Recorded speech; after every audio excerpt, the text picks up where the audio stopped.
Matthäus Kapitel 1. Das Buch von der Herkunft von Jesus Christus, Nachkommen von David, Nachkommen von Abraham. Der Abraham ist der Vater vom Isaac geworden, der Isaac vom Jakob, der Jakob vom Juda und seinen Brüdern, der Juda mit der Tamar, vom Peres und vom Serach. Der Peres vom Hesron, der Hesron vom Aram, der Aram vom Aminadab, der Aminadab vom Nachschon, der Nachschon vom Salmon, der Salmon mit der Rachab vom Boas, der Boas mit der Ruth vom Jobed, der Jobed vom Isai, der Isai vom König David. Der David mit der Frau vom Uria ist der Vater vom Salomo geworden, der Salomo vom Rehabeam, der Rehabeam vom Abia, der Abia vom Asaf, der Asaf vom Josaphat, der Josaphat vom Joram, der Joram vom Usia, der Usia vom Joatam, der Joatam vom Ahas, der Ahas vom Hiskia, der Hiskia vom Manasse, der Manasse vom Amos, der Amos vom Josia, der Josia vom Jechonia und von seinen Brüdern in der Verbannung zu Babylonien. Nach der Verbannung zu Babylonien ist der Jechonia der Vater vom Sealtiel geworden, der Sealtiel vom Zerubabel, der Zerubabel vom Abihud, der Abihud vom Eliakim, der Eliakim vom Asor, der Asor vom Sadok, der Sadok vom Achim, der Achim vom Elihud, der Elihud vom Eleazar, der Eleazar vom Mathan, der Mathan vom Jakob, der Jakob vom Josef, ein Mann von der Maria, wo der Jesus geboren hat, dem, wo man Christus sagt. Vom Abraham bis zum David sind es 14 Generationen und vom David bis zu der Verbannung zu Babylonien 14. Und von der Verbannung zu Babylonien bis zum Christus 14 Generationen. Mit dem Jesus Christus seiner Herkunft ist es so gewesen. Seine Mutter Maria war mit dem Josef verlobt gewesen. Aber noch bevor sie miteinander geschlafen haben, merkt man, dass sie ein Kind überkommt vom Heiligen Geist. Der Josef als rechter Bursch will sie nicht am Pranger bringen, sondern ohne viele Umstände wieder auseinandergehen. Als er sich das hin und her überlegt, erscheint ihm ein Gottesbote im Traum und sagt: Josef, Nachkommen von David, kannst Maria, deine Frau, ruhig zu dir heimnehmen. Das Kind, das sie überkommt, ist vom Heiligen Geist. Sie bringt einen Sohn auf die Welt. Dem sagst Jesus, weil er nämlich sein Volk von der Verfehlung errettet. Das alles geschieht, dass wahr wird, was der Gott durch den Prophet gesagt hat. Schau, eine junge Frau wird schwanger und kommt einen Sohn über, und man sagt ihm Emanuel. Das bedeutet Gott mit uns. Wo der Josef erwacht, macht er, was ihm der Gottesbote geheissen hat, nimmt seine Frau zu sich und schlaft nicht mit ihr, bis sie einen Sohn überkommt. Und er gibt ihm den Namen Jesus.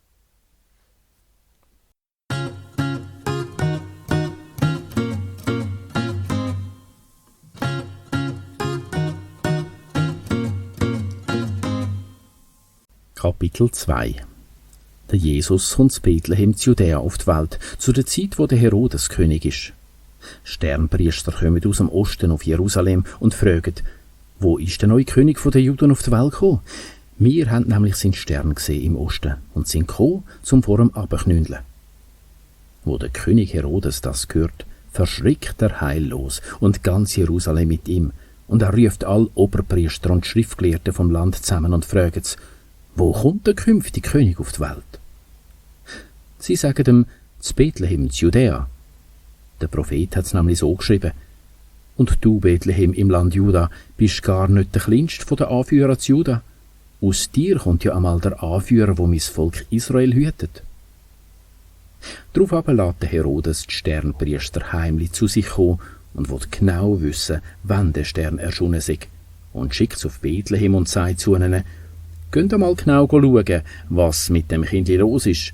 Wenn ihr es gefunden habt, melden wir's, damit ich auch hingehen kann und vor ihm abknündeln. Sie hören dem König brav zu und reisen ab. Und der Stern, den sie gesehen haben im Osten, geht ihnen voraus, solange sie laufen. Steht still über der Stelle, wo das Kindli ist. Und wo sie den Stern sehen, freuen sie sich gewaltig. Und sie gehen ins Haus hinein, sehen das Kindli mit der Maria, seiner Mutter, fallen auf die Knie vor ihm und tun ihre Schatztruhen auf, bringen dem Geschenk an, Gold und Weihrauch und Myrrhe. Und weil sie im Traum die Weisung überkommen, sie sollen nicht mehr zum Herodes, verziehen sich auf einem anderen Weg in ihr Land zurück. Wo sie weg sind, erscheint dem Josef ein Gottesbote im Traum und sagt: Stand auf, nimm das Kindli und seine Mutter und verzieh dich auf Ägypten und bleib dort so lang, bis der sagen. Der Herodes will nämlich das Kindli suchen, um es zu töten. Er steht auf, mitten in der Nacht, nimmt das Kindli und seine Mutter und verzieht sich auf Ägypten. Und dort bleibt er bis zum Herodes im Tod, dass wahr wird, was der Gott durch den Prophet gesagt hat. Von Ägypten habe ich meinen Sohn kommen. Darauf aber, wo der Herodes merkt, dass ein Sternpriester geleitet hat, wird er grusig wütig, schickt Leute aus und lässt Bethlehem und in der ganzen Gegend alle Bübli umbringen, die noch nicht 2 Jahre alt sind, ganz wie einem Sternpriester Zeit angegeben haben. So wird wahr, was der Prophet Jeremias gesagt hat. Ein riesen Lärm hat man gehört zu Rama, viel Brühl und Webern. Die Rahel jammert wegen ihren Kind und hat sich nicht trösten, weil sie nicht mehr da sind. Wo der Herodes tot ist, erscheint dem Josef zu Ägypten ein Gottesbote im Traum und sagt: Stand auf, nimm das Kindli und seine Mutter und reise ins Land Israel. Die einem Kindli als Leben haben wollen, sind nämlich tot. Der steht auf, nimmt das Kindli und seine Mutter und geht ins Land Israel. Als er hört, dass der Archelaus anstelle von seinem Vater Herodes König von Judäa geworden sei, kommt der Schiss über, um dort hinzuzügeln. Im Traum kommt er die Weisung über, er solle ins Gebiet von Galiläa gehen, und er verzieht sich in die Stadt Nazareth wohnen. Damit geschehe, was durch Propheten gesagt ist, er soll ein Nazarener sein.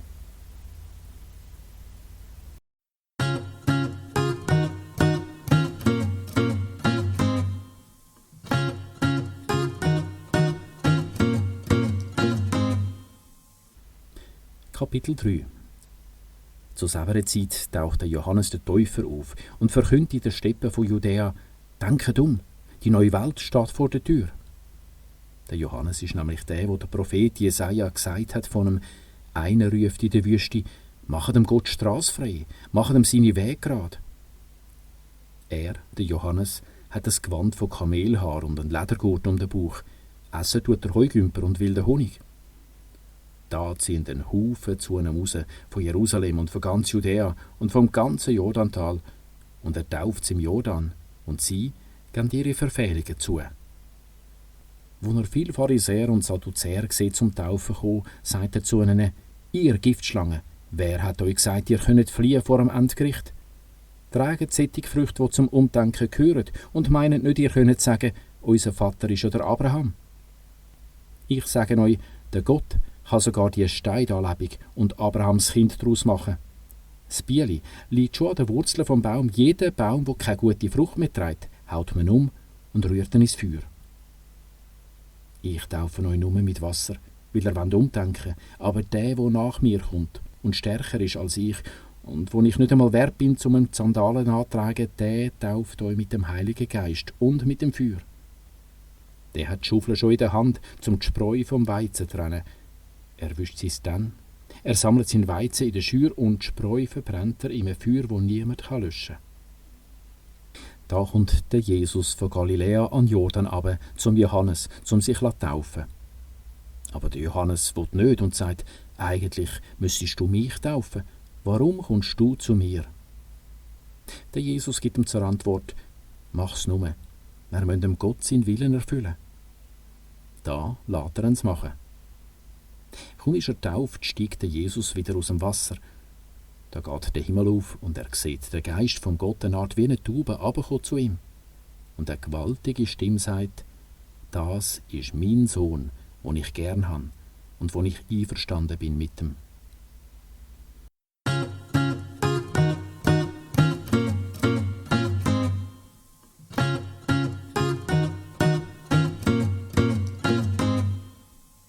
Kapitel 4. Dann wird der Jesus vom Geist aufgeführt vom Jordan in die Steppe, dass ihn der Satan auf die Probe stellen. Und nach 40 Tagen und 40 Nächten Fasten hat er Hunger. Und der Satan kommt zu einem Mann und sagt: Wenn du der Sohn von Gott bist, sag, dass die Steine da Brot werden. Er gibt zur Antwort: Geschrieben steht, ein Mensch kann nicht bloß vom Brot leben, sondern von jedem Wort, wo der Gott sagt. Dann nimmt ihn der Satan in die heilige Stadt, stellt ihn auf den höchsten Turm vom Tempel auf und sagt: Wenn du der Sohn von Gott bist, komm da runter.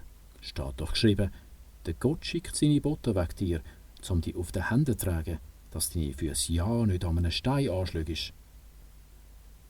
Der Jesus sagt, es steht aber auch geschrieben, stell den Herr, dein Gott, nicht auf die Probe. Dann nimmt ihn der Satan auf einen hohen Berg auf und zeigt ihm alle Länder der Welt und ihre Pracht und sagt, all das gibt er, wenn du vor mir runterknündest und mich anbetest. Da sagt ihm der Jesus, weg mit der Satan, es steht doch geschrieben, vor dem Herr, deinem Gott, knündeln runter und nur ihm alleine folgen. Da lässt ihn der Satan in Ruhe und Engel kommen und sorgen für ihn. Als er hört, man habe Johannes verhaftet, verzieht er sich auf Galiläa. Und er ist fort von Nazareth auf Kapharnaum am See wohnen, in der Gegend von Zabulon und Nephthalim. Das wahr wird, was der Gott durch den Prophet Jesaja gesagt hat: Land Zabulon und Land Nephthalim, am Weg ans Meer und an dem Jordan, ungläubiges Galiläa. Das Volk, wo im Dunkeln hockt, hat ein helles Licht gesehen, und die, wo im Totenland und im Totenschatten hocken, ihnen ist ein Licht aufgegangen. Von da an fängt der Jesus an zu verkünden: Denkt die neue Welt steht vor der Tür. Als er einmal am Ufer vom Galiläischen See anläuft, sieht er zwei Brüder, den Simon, wo man auch Petrus sagt, und der Andreas, sein Brüder, wie ein Wurfnetz ins Meer rausrühren. Sie sind ja Fischer. Und er sagt zu ihnen: Kommt mit, ich mache euch zu Menschenfischer. Die lassen ihre Netze gerade liegen und gehen mit ihm. Und als er von dort weiterläuft, sieht er zwei andere Brüder, der Jakobus, Zebedäus, sein Sohn, und der Johannes, sein Brüder, im Schiff mit ihrem Vater Zebedäus ihre Netzzweig machen und rufen ihn. Die lassen ihr Schiff und ihren Vater gerade sein und gehen mit ihm. Und er zieht die ganze Galiläa lehrt in ihren Synagogen, verkündet den guten Bericht von der neuen Welt und macht die Kranken und Angeschlagenen gesund. Und man redet von ihm in ganz Syrien, und sie bringen ihm all, was ihnen schlecht geht, wo die verschiedensten Krankheiten und Prästen haben, und Verrückte und Mondsüchtige und Gelähmte, und er macht's gesund. Und ein Haufen Leute begleitet ihn von Galiläa und aus den 10 Städten, von Jerusalem, von Judäa und von dem Jordan.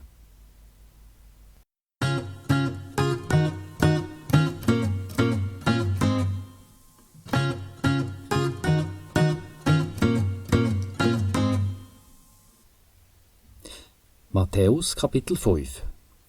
Wo er die vielen Leute sieht, geht er den Berg auf und sitzt an. Seine Jünger kommen zu ihm, und er lehrt sie das. Freuen sollen sich die mit Lehren haben vor dem Gott stehen, weil ihnen einmal die neue Welt gehört. Freuen sollen sich die traurig sind, weil sie den Gott einmal tröstet. Freuen sollen sich die keine Gewalt anwenden, weil ihnen einmal die Erde gehört. Freuen sollen sich die Hunger und Durst haben nach dem rechten Leben, weil ihnen der Gott zu essen und zu trinken gibt.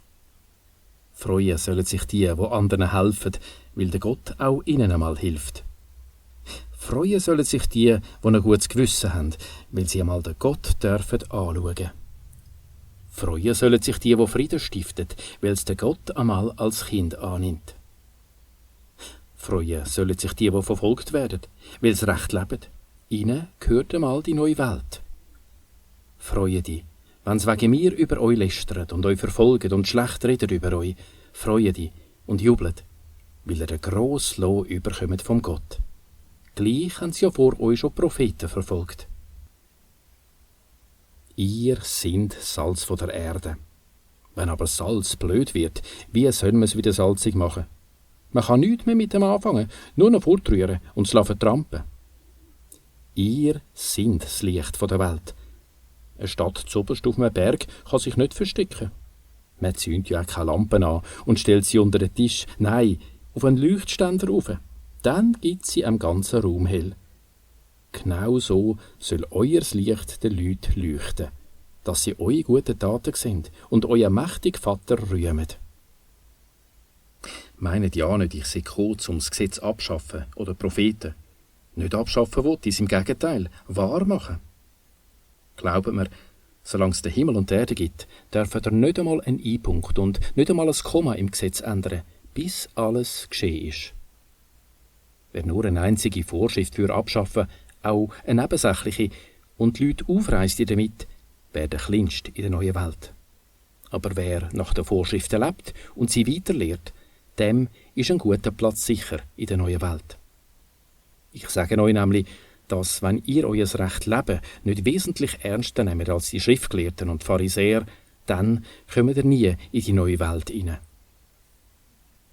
Ihr wisst ja, was im Gesetz steht. Bring niemand um. Wer einen anderen tötet, der kommt vor Gericht. Ich sage euch, auch wer nur schon verrückt ist auf seinen Brüder, kommt vor Gericht. Und wer zu seinem Brüder sagt, du Double, kommt vor den Sanhedrin. Und wer einem sagt, du gottloser Mensch, der kommt in die Feuerhölle. Wenn du also zum Beispiel an den Altar opfern willst und dir dort in den Sinn kommt, dein Brüder hebt etwas gegen dich, dann stell dein Opfer ab vor dem Altar. Gang wie das erste Mal mit deinem Brüder vertragen und nachher komm wieder und bring dein Opfer. Mach gleich Frieden mit deinem Prozessgegner, solange du noch mit ihm unterwegs bist, dass er dich nicht jemandem am Richter übergebe und der Richter dem Diener und ins Gefängnis gehet werdest. Glaub mir, dort kommst du nicht mehr raus, bis du den letzten Rappen zurückgezahlt hast. Ihr wisst ja, was im Gesetz steht. Bricht die Ehe nicht. Ich sage euch, wer eine Frau nur bloß anschaut und sie will haben, hat in seinem Herz schon die Ehe gebrochen mit ihr. Wenn du wegen deinem rechten Auge stürchelst, riss es raus und rühr es fort. Es ist doch besser für dich, nur eins von deinen Gliedern geht zugrunde, als dass du als ganzer Mensch in die Hölle stürzest. Wenn du wegen deiner rechten Hand stürchelst, hau sie ab und rühr sie fort. Es ist doch besser für dich, nur eins von deinen Gliedern geht zugrunde, als dass du als ganzer Mensch in die Hölle gehst. Im Gesetz steht, wer seine Frau fortschicke, müsse er bloß einen Scheidungsbrief geben. Ich sage euch, jeder, der seine Frau fortschickt, ausser sie gehen mit einem anderen, treibt sie dazu, dass sie die Ehe muss brechen. Auch wenn ein Mann eine Geschiedene heiratet, bricht er die Ehe. Ihr wisst ja, was auch noch im Gesetz steht. Schwör kein Meineid und erfülle dem Gott deine Schwür. Ich sage euch, schwöret überhaupt nicht, weder beim Himmel, weder am Gott sein Thron ist, noch bei der Erde, weder sein Fußschemel ist, noch bei Jerusalem, weil sie am Gott seine Stadt ist. Schwör auch nicht beim Kopf, weil du nicht ein Höri drauf kannst weiss oder schwarz machen. Sagt einfach ja oder nein. Alles andere ist zu viel. Ihr wisst ja, was im Gesetz steht. Auge gegen Auge und Zahn gegen Zahn. Ich sage euch, wehret euch nicht, wenn man euch das Leid werket. Im Gegenteil, haut die einen auf den rechten Backen, hebt auch der andere an. Wollt der eine das Hemd pfänden vor Gericht, dann gib ihm auch den Mantel. Zwingt die eine zum eine Meile weit begleiten, gang 2 mit dem. Wer etwas will von dir, dann gib's. Wer etwas auslehnen von dir, weis ihn nicht ab. Ihr wisst ja, was im Gesetz steht. Bis lieb zu deinem Mitmensch, hass dein Find. Ich sage euch, sind lieb auch zu euren Find und betet für die hinter euch her sind, dass ihr echte Söhne von eurem mächtigen Vater werdet. Weil er seine Sonne lässt scheinen auf Schlechte und Gute und lässt regnen auf alle Menschen, ob sie recht oder nicht recht leben. Wenn ihr nur mit denen lieb sind, die mit euch lieb sind, was ist das schon? Machen das nicht sogar die Zöllner? Und wenn ihr bloß euren Freund den Gruß abnehmt, was ist das schon Besonderes? Machen das nicht sogar die Heiden? Hebt darum ein grosses Herz, wie euer mächtiger Vater ein grosses Herz hat.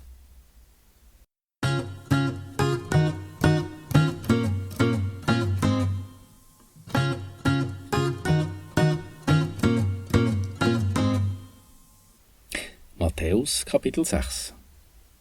Schaut darauf, dass ihr euer recht Leben nicht in aller Öffentlichkeit zeigt, dass man euch ein Ja sehe. Das rechnet euch euer mächtiger Vater nicht an. Wenn du also etwas spendest, hängst nicht an die Grossglocke, wie die Skiheiligen in den Synagogen und auf der Straße, dass alle von ihnen reden. Glaubt mir, damit ist ihr ganz Lohn auszahlt. Wenn du etwas gibst, soll deine linke Hand nicht wissen, was dir recht macht, weil gut tun musst für dich allein. Und dein Vater, wo er das sieht, zahlt er's aus. Und wenn er mit dem Gott redet, dann nicht wie die Skiheiligen, die gern in den Synagogen und auf den grossen Plätzen anstehen, um mit dem Gott zu reden, dass es ja alle sehen. Glauben wir, damit ist ihr ganz Lohn auszahlt. Wenn du redest mit dem Gott, Gang in dein Kämmerli, mach die Tür zu und red mit deinem Vater ganz für dich allein. Und dein Vater, der auch das sieht, zahlt er's aus. Wenn er mit dem Gott redet, plappert nicht wie die Heiden, die ja meinen, der Gott höre auf ihr Geschwätz. Macht's nicht wie die. Euer Vater weiss ja, was er braucht, bevor er es verlangt habt. Drum redet ihr so mit dem Gott. Mächtiger Vater, du bist heilig. Auf deine neue Welt planget mir. Dein Wille geschehe in dieser und in der neuen Welt. Ich bin's genug zu essen heute.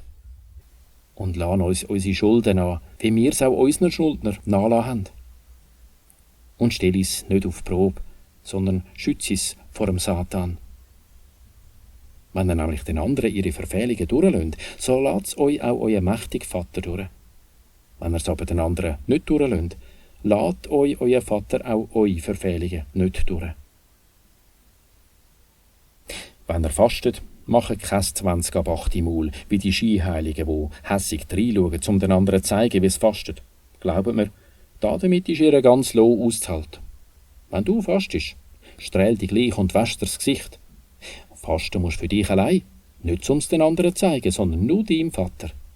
Und dein Vater, der auch das sieht, zahlt er's aus. Kratzt nicht Millionen zusammen auf der Erde, wo's die Schaben fressen und die Würmer, und wo's Dieb und Einbrecher stellen. Kratzt lieber Millionen zusammen im Himmel, wo's keine Schaben und keine Würmer fressen, und wo's keine Dieb und keine Einbrecher stellen. Wo deine Millionen sind, dort ist ja auch dein Herz. Die Augen geben einem Licht. Hast du gesunde Augen, so hast du auch Licht in dir drin. Wenn du aber böse Augen hast, so hockst du im Dunkeln. Wenn das Licht in dir innen dunkel ist, dann ist es wirklich Nacht. Niemand kann der Knecht von zwei Meistern sein. Entweder kann er der eine nicht verputzen und mag nur der andere. Oder er ist am einen treu und leidet der andere. Ihr könnt nicht gleichzeitig der Knecht vom Gott sein und vom Geld. Darum sage ich euch, macht euch keine Sorgen, was ihr morgen sollt essen oder trinken oder anlegen. Ist nicht das Leben mehr als nur Essen, der Körper mehr als nur Anlegen? Wie ist es bei den Vögeln? Sie säen nicht, sie ernten nicht, sie fahren keine Frucht ins Dann und euer mächtiger Vater futtert sie gleich. Sind ihr nicht viel mehr wert als sie? Wer von euch könnte mit Sorgen sein Leben auch nur um ein Stündchen verlängern? Und warum habt ihr Sorgen wegen der Anlege? Schaut mal, wie die Wiesenblumen wachsen. Sie krampfen nicht und machen sich keine Kleider. Ich sage euch, dass nicht einmal der Salomo in seiner ganzen Pracht angelegt war wie nur eine von denen. Wenn der Gott schon am Gras, wo man morgen führen damit sonnige Kleider gibt, wie viel eher dann euch Kurzgläubigen? Hört also auf Sorgen, was sollen wir essen oder was sollen wir trinken oder was sollen wir anlegen? All dem studiert Heiden an. Aber euer mächtiger Vater weiss ja, dass er das alles braucht. Studiert zuerst einmal der neuen Welt nach und wie man dort recht lebt. Dann kommt alles andere von mir selber. Macht euch darum keine Sorgen auf Vorrat. Morgen ist ein anderer Tag. Es langt am Krampf von heute.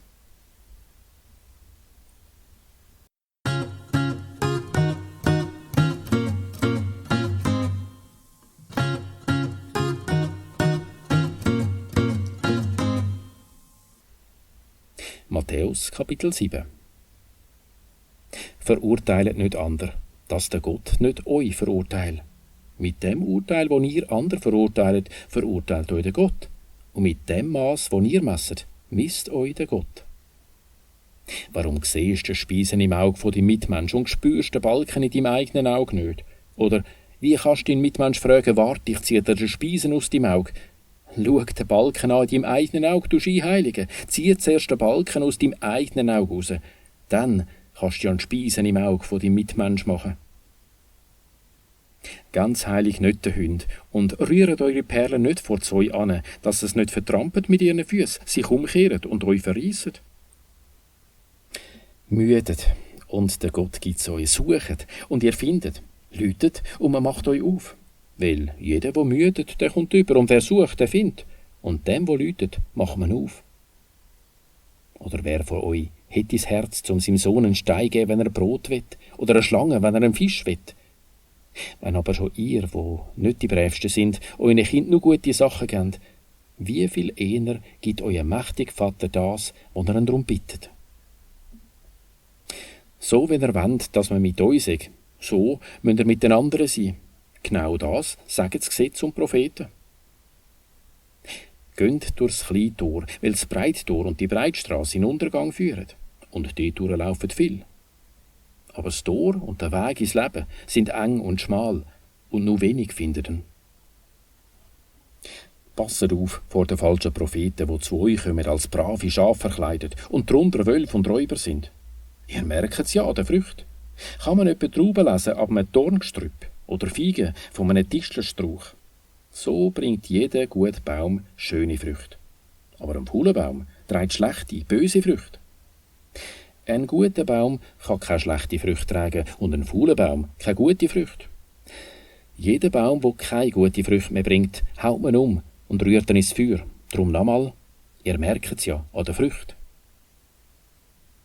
Nicht jeder, der «Meister, Meister», sagt zu mir, kommt wegen dem in die neue Welt. Bloß der den Willen von meinem mächtigen Vater tut.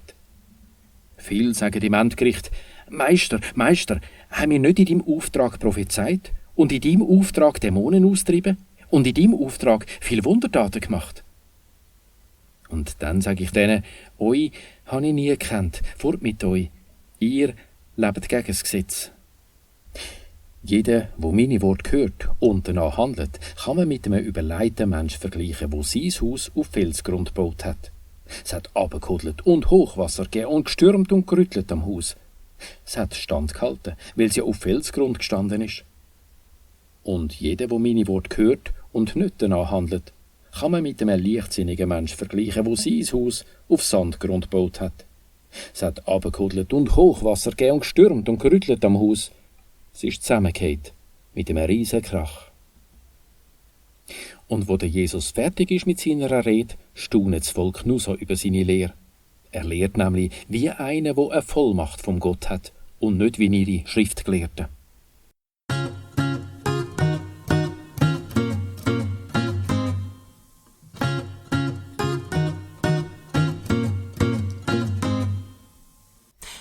Matthäus Kapitel 8. Wo er den Berg durchabläuft, begleitet ihn ein Haufen Leute und ein Aussätziger kommt, knündelt vor ihm ab und sagt, «Meister, wenn du willst, kannst du mich gesund machen.» Da streckt er die Hand aus, langt ihn an, sagt, «Ich will's, bist gesund.» Und im gleichen Moment ist er gesund, ohne Aussatz. Und der Jesus sagt zu ihm, «Pass auf, dass niemandem nichts sagst, aber gang dich zum Priester zeigen und bring das Opfer, das der Moses vorgeschrieben hat, um zu beweisen, dass du gesund bist.» Kaum ist er zu Kapharnaum, kommt ein Hauptmann auf ihn zu und sagt, «Meister, mein Bursch liegt daheim im Bett, kann sich nicht roden und leidet grausam.» Und er sagt ihm, «Ich komme ihn gesund machen.» Und der Hauptmann gibt ihm zur Antwort, «Meister, es ist sie nicht der Wert, dass du mir heimkommst. Sag nur ein Wörtli und mein Bursch ist gesund. Ich bin ja auch einer mit Vorgesetzten über mir und Soldaten unter mir. Sag ich einem Gang, so geht er, oder einem Komm, so kommt er. Und meinem Knecht macht das, so macht er's.» Wo das Jesus hört, ist er ganz baff und sagt zu denen, die ihn begleitet, «Glaubt mir, bei keinem in Israel habe ich ein solches Vertrauen gefunden. Ich sage euch, dass viele aus dem Osten und aus dem Westen kommen und festen mit dem Abraham und dem Isaac und dem Jakob in der neuen Welt. Aber die eigentlichen Söhne der neuen Welt geht man raus in die Dünkle, dort hin, wo es brüllt und bibbert.» Und der Jesus sagt zum Hauptmann, «Gang heim, wie du mir's zutraust, soll's geschehen.» Und in der gleichen Stunde wird sein Bursch gesund.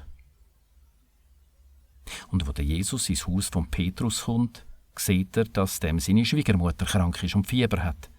Und er gibt ihr die Hand, und weg ist ihr Fieber. Sie steht auf und bringt ihr zu essen.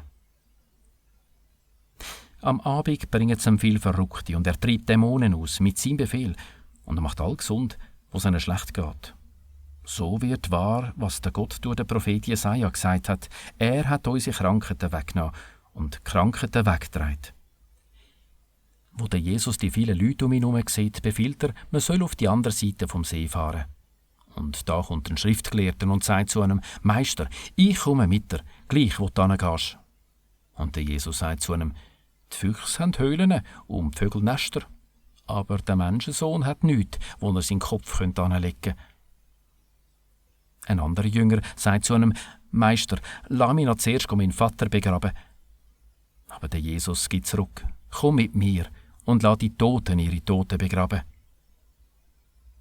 Und er steigt ins Boot und seine Jünger mit ihm. Da kommt ein schwerer Seesturm auf, das Schiff unter den Wellen verschwindet. Aber er schlaft. Und sie gehen ihn wecken: Meister, hilf uns, wir gehen unter. Und er sagt zu ihnen: Warum habt ihr Angst, ihr Kurzgläubigen? Dann steht er auf, schimpft mit dem Wind und dem See, und eine Ruhe kommt auf. Die Leute werden ganz baff und sagen: Was ist das für eine, dass ihm der Wind und die Wellen folgen? Und als er auf die andere Seite vom See kommt, ins Land der Gadarener, verkommen ihm 2 Verrückte, die in den Felsengräbern dort wohnen, ziemlich schlimme, dass niemand traut hat, dort vorbeizulaufen. Und sie brüllen: Was willst du von uns, Gottes Sohn? Bist du gekommen, um uns jetzt zu plagen? Ziemlich weit weg von ihnen ist eine grosse Sauherde auf der Weide. Dämonen hauen dann an: Wenn du uns rausgehst, schick uns in die Sauherde. Und er sagt zu ihnen: Verschwindet! Die sind rausgefahren und in die Zäu rein. Und die ganze Herde rennt den Stutz ab, in den See rein und versauft im Wasser. Die Zäuhirte fliehen in die Stadt, erzählen alles, auch das mit den Verrückten. Und die ganze Stadt geht zum Jesus raus, zum mit ihm reden, und empfiehlt ihm, er soll ihre Gegend wieder verlassen.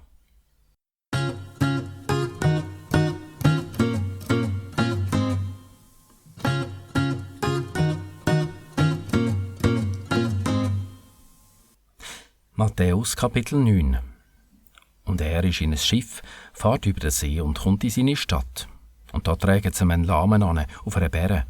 Wo der Jesus ihr grosses Vertrauen sieht, sagt er zum Lahmen: Hab keine Angst, guter Mann, ich lade deine Verfehlungen an. Und ein paar von den Schriftgelehrten küscheln untereinander: Der lästert ja. Wo der Jesus merkt, was denken, sagt er: Warum denkt ihr so schlecht in eurem Herz? Was ist denn ringer zum Sagen: Ich lade deine Verfehlungen an, oder zum Sagen: Stand auf und lauf um? Dass er aber wisse, dass der Menschensohn Vollmacht hat, um auf der Erde Verfehlungen anzulassen, sagt er zum Lahmen: Stand auf, nimm deine Bären und gang heim. Und er steht auf und geht heim. Wo es die Leute sehen, kommen sie Angst über und loben Gott, wo den Menschen solche Vollmacht gibt. Wo der Jesus von dort weitergeht, sieht er einen Mann am Zoll sitzen, Matthäus mit Namen, und sagt zu ihm: Komm mit mir. Und er steht auf und geht mit ihm.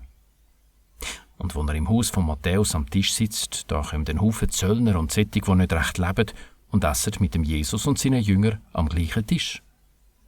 Wo das Pharisäer sehen, fragen seine Jünger: Wieso isst euer Meister mit den Zöllnern und denen, die sonst nicht recht leben, am gleichen Tisch? Der hört's und sagt: Die Gesunden brauchen keinen Doktor, aber die Kranken. Überlegt euch, was es heisst: Verbärmst Mutti, kein Opfer. Ich bin ja nicht gekommen, um die in die neue Welt einzuladen, die recht leben, sondern die nicht recht leben. Totsmal kommen die Jünger vom Johannes zu ihm und fragen: Warum fasten ihr und Pharisäer so streng, aber deine Jünger nicht? Der Jesus sagt zu ihnen: Sind etwa die Hochzeitsgäste traurig, solange der Bräutigam um ist? Aber es kommen Tage, wo der Bräutigam nicht mehr da ist, und dann fastet es dann. Niemand bietet dir einen Platz aus neuem Stoff auf ein altes Gewand. Der neue Platz würde das Gewand verreissen und der Schranz würde noch grösser. Man lehrt auch nicht neue Wein in alte Schläuche. Wenn man es gleich macht, verjagt es die Schläuche und der Wein läuft aus und die Schläuche gehen kaputt. Nein, neuer Wein gehört in neue Schläuche. Und beides bleibt gut. Als er nach redet, kommt einer der Synagogenpfleger, knündelt vor ihm ab und sagt: Mein Töchterli ist gerade vorhin gestorben. Komm und leg deine Hand aufs, dass es wieder lebendig wird. Und der Jesus steht auf, begleitet ihn samt seinen Jüngern. Auf dem Weg kommt eine Frau, die Blutungen hat seit 12 Jahren, und langt ihm den Zöttel hinten an seinem Mantel an. Sie hat nämlich gedacht, wenn ich nur seinen Mantel anlange, wäre ich gesund. Der Jesus kehrt sie um, schaut sie an und sagt: Hab keine Angst, liebe Frau, dein Vertrauen hat dich gesund gemacht. Und von dem Moment an ist die Frau gesund. Wo der Jesus ins Haus vom Pfleger kommt und die Flötenspieler und Klackfrauen sieht, sagt er: «Geht raus, das Mädchen ist nicht tot, sie schläft nur.» Sie lachen dann aus. Als er die Leute draussen hat, geht er rein, nimmt dem Mädchen seine Hand und es wird wieder lebendig. Und von dem redet man dort in der ganzen Gegend. Wo der Jesus von dort weggeht, laufen ihm 2 Blinde an und brüllen hinter ihm her: «Heb Verbärmst mit uns, Sohn vom David!» Die Hei kommen die Blinden wieder zu ihm und der Jesus fragt sie: «Traut ihr mir's zu, dass ich euch gesund machen kann?» Sie antworten: «Ja, Meister.» Da langt er ihnen an die Augen an und sagt: «Wenn ihr mir's zutraut, soll's geschehen.» Und ihre Augen gehen auf und der Jesus bläut ihnen ein: «Behaltet's ja für euch.» Aber die gehen raus und brötschgen sie in der ganzen Gegend umeinander. Kaum sind die 2 draussen, bringen sie einen, der wegen einem Dämon nicht reden kann. Und als er den Dämon austreiben hat, kann er stumm reden. Und die Leute werden ganz baff und sagen: «So etwas hat man in Israel noch nie gesehen.» Aber die Pharisäer sagen: «Der treibt Dämonen mit dem höchsten der Dämonen aus.» Und der Jesus macht die Runde durch alle Städte und Dörfer. Er lehrt in den Synagogen dort und verkündet den guten Bericht von der neuen Welt und macht die Kranken und Angeschlagenen gesund. Als er die vielen Leute sieht, kommt er verbärmst über mit ihnen, weil sie geschunden sind und abgekundet, grad wie Schafe ohne Hirt. Da sagt er zu seinen Jüngern: «Die Ernte wäre gross, aber Arbeiter hat's nur wenig. Darum sagt dem, wo die Ernte gehört, er soll Arbeiter aufs Feld schicken.»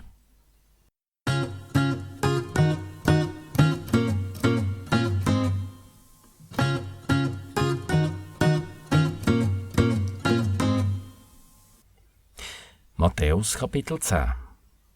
Und er ruft seine 12 Jünger zusammen, gibt ihnen die Vollmacht zum Dämonen austreiben und alle Kranken und Angeschlagenen gesund machen. Das sind die Namen der 12 Sendboten. Zuerst der Simon, wo man ihm Petrus sagt, und der Andreas, sein Brüder. Der Jakobus, der Sohn vom Zebedäus, und der Johannes, sein Brüder. Der Philippus und der Bartholomäus, der Thomas und der Matthäus, der Zöllner, der Jakobus am Alphaeus, sein Sohn, und der Thaddäus, der Simon, der Kananäer, und der Judas, der Iskariot, der ihn auch verratet. Die 12 schickte Jesus aus und treibt ihn auf: «Zu den Heiden geht nicht, und in eine Samariterstadt geht auch nicht. Geht eher zu den untergangenen Schafen vom Haus Israel. Beim Umwandern verkündet, dass die neue Welt vor der Tür stehe. Macht Kranke gesund, macht Tote wieder lebendig, Aussätzige sauber, treibt Dämonen aus. Eure Gaben habt ihr vergeben bekommen, ganz sie auch vergeben weiter. Füllt eure Taschen nicht mit Gold und Silber und Kupfergeld. Kein Koffer, keine 2 Untergewänder, keine Schuhe, kein Stecken nehmt mit auf den Weg. Wer arbeitet, kommt auch zu essen über. Wenn ihr in eine Stadt oder in ein Dorf kommt, fragt euch durch nach einem, der verdient, euch als Gast zu haben. Dort bleibt, bis ihr weiterzieht. Wenn ihr ins Haus geht, grüsset mit dem Friedensgruß. Und wenn ihr ins Haus verdient, dann soll es im Frieden leben. Und wenn es nicht verdient, dann nehmt den Gruß wieder zurück. Und wer euch nicht aufnimmt und nicht hört auf das, was er sagt, geht raus aus dem Haus oder aus dieser Stadt und schüttelt den Staub ab von euren Füßen. Glaubt mir, den Leuten von Sodom und Gomorra geht es am Endgericht einmal besser als einer sättigen Stadt. Ich schicke euch wie Schafe mitten unter 12. Drum sind wendig wie Hornschlangen und friedlich wie Turteltauben. Passet aber auf vor den Leuten. Die übergeben euch nämlich den Gericht und schwingen euch ab in ihren Synagogen. Auch vor Statthalter und Fürsten führt man euch als meine Zeugen für sie und für die Heiden. Wenn man euch den Gericht übergibt, macht euch keine Gedanken, wie und was er redet. Der Gott gibt euch schon zur rechten Zeit ein, was er sagen soll. Nicht ihr redet dann, sondern der Geist von eurem Vater durch euch. Dann verraten die Brüder seinen Brüder am Henker, der Vater seinen Sohn, die Kinder stehen gegen ihre Eltern auf und bringen sie an Galgen. Und man hasst euch wegen mir. Aber wer bis zum Schluss durchhebt, der wird gerettet. Wenn sie euch in der einen Stadt verfolgen, fliehen in eine andere. Glaubt mir, ihr seid nicht durch bei allen Städten von Israel, bis der Menschensohn kommt. Kein Jünger, kein Knecht steht über seinem Meister, Am Jünger, am Knecht muss lange, wenn er so gut wird wie sein Meister. Und wenn sie dem Hausbesitzer Beelzebul sagen, wie viel eher sagen sie das seinen Mieter? Drum haben keine Angst vor ihnen. Nichts ist so versteckt, dass es nicht vorkäme, und nichts so geheim, dass es nicht auskäme.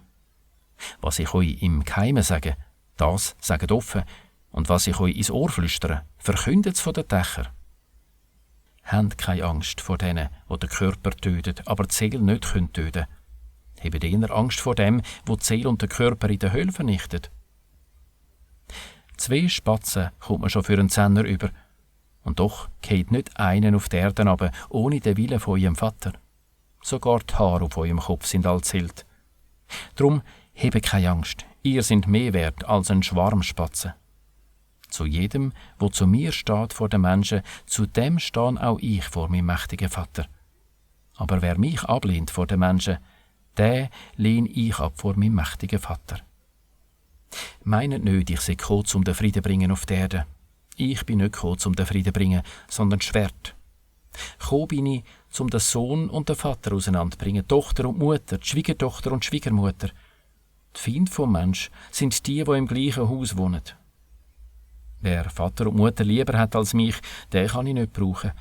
Und wer Sohn oder Tochter lieber hat als mich, kann ich nicht brauchen. Wer nicht sein Kreuz nimmt und mit mir kommt, den kann ich nicht brauchen. Wer sein Leben findet, der verliert es. Und wer sein Leben verliert wegen mir, der findet es. Wer euch in sein Haus aufnimmt, nimmt mich auf. Und wer mich aufnimmt, nimmt der Gott auf. Wer einen Prophet aufnimmt, weil er ein Prophet ist, der wird belohnt wie ein Prophet. Und wer einen, der recht lebt, aufnimmt, weil er recht lebt, der wird belohnt wie einer, der recht lebt. Und wer einem von diesen kleinen nur bloß einen Becher kaltes Wasser zu trinken gibt, weil er ein Jünger ist, glaubt mir, der kommt sicher sein Lohn über.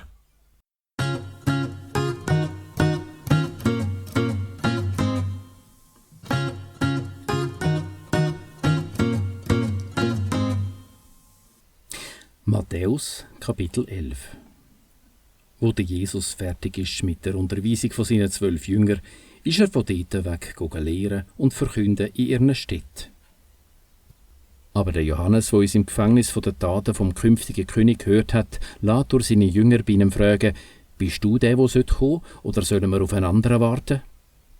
Und der Jesus gibt ihnen zurück, «Geht dem Johannes erzählen, was er gesehen und gehört. Blinde sehen wieder und Lahme laufen um. Aussätzige werden gesund und Taube hören und Tote werden wieder lebendig. Und den Armen bringt man den guten Bericht. Und freuen soll sich, wer nicht stürchelt wegen mir.» Wo die gegangen sind, fängt Jesus an, über Johannes zu reden zu den Leuten.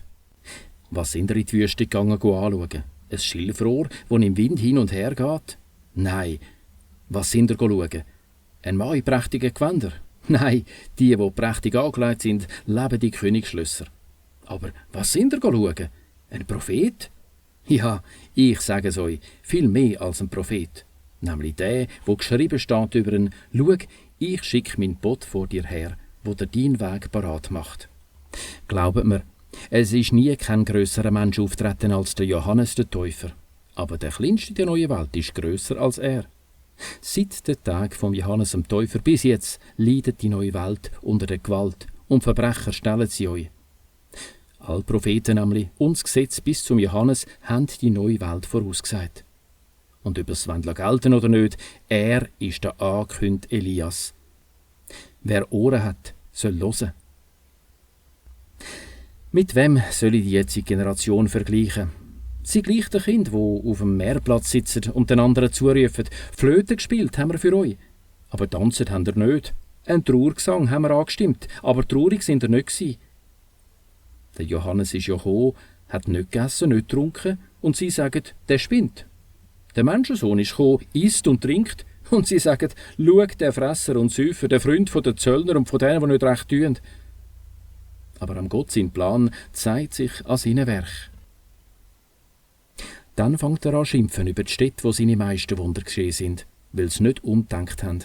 «Wart nu, Chorazin, wart nu, Bethsaida, wenn die Wunder nicht bei euch geschehen wären, sondern in Tyros oder Zidon, die hätten schon lange in Sack und Asche umgedacht.» Darum sage ich euch, den Tyrer und den Sidoner geht's am Endgericht besser als euch. Und du, Kapharnaum, wirst doch nicht etwa bis in den Himmel hochgeklopft, in die tote Welt runtergehst. Weil wenn die Wunder, die bei dir geschehen sind, Sodom geschehen wären, so stehen sie heute noch.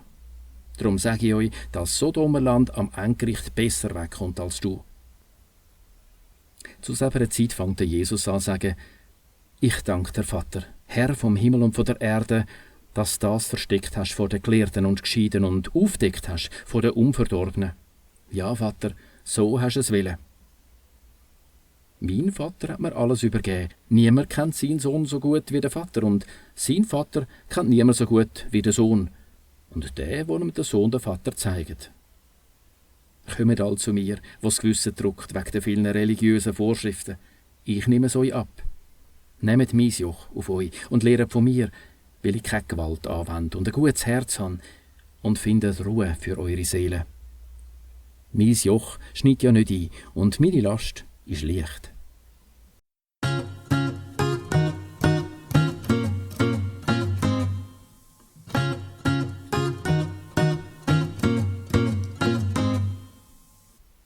Matthäus Kapitel 12. Zu selber Zeit wanderte Jesus an den Sabbat durch Kornfelder. Seine Jünger haben Hunger und fangen an Ähre abrupfen und essen. Die Pharisäer sehen es und sagen, «Schau, deine Jünger machen etwas, was man am Sabbat nicht darf.» Er geht zurück. Habt ihr nicht gelesen, was der David gemacht hat, als er und seine Leute Hunger hatten? Wie sie in den Tempel hinein sind und die heiligen Brot gegessen haben. Dabei haben es er nicht und seine Leute nicht dürfen essen, nur die Priester. Oder habt ihr nicht gelesen im Gesetz, dass Priester am Sabbat im Tempel den Sabbat entweihen und sich gleich nicht verfehlen? Ich sage euch, das da ist wichtiger als der Tempel. Wenn ihr verstanden hättet, was es heisst, verbärmst wollt ihr nicht Opfer, so würdet ihr die Unschuldigen nicht verurteilen. Was man am Sabbat darf und was nicht, sagt der Menschensohn. Und von dort geht er weiter und geht in ihre Synagoge. Dort steht ein Mann mit einer verkrüppelten Hand. Und sie fragt ihn, darf man heilen am Sabbat? Sie wollen ihn nämlich anklagen. Er sagt zu ihnen, wer von euch würde sein einziges Schaf, das am Sabbat in ein Loch runterfällt, nicht wieder rausholen? Wie viel mehr wert als ein Schaf ist ein Mensch?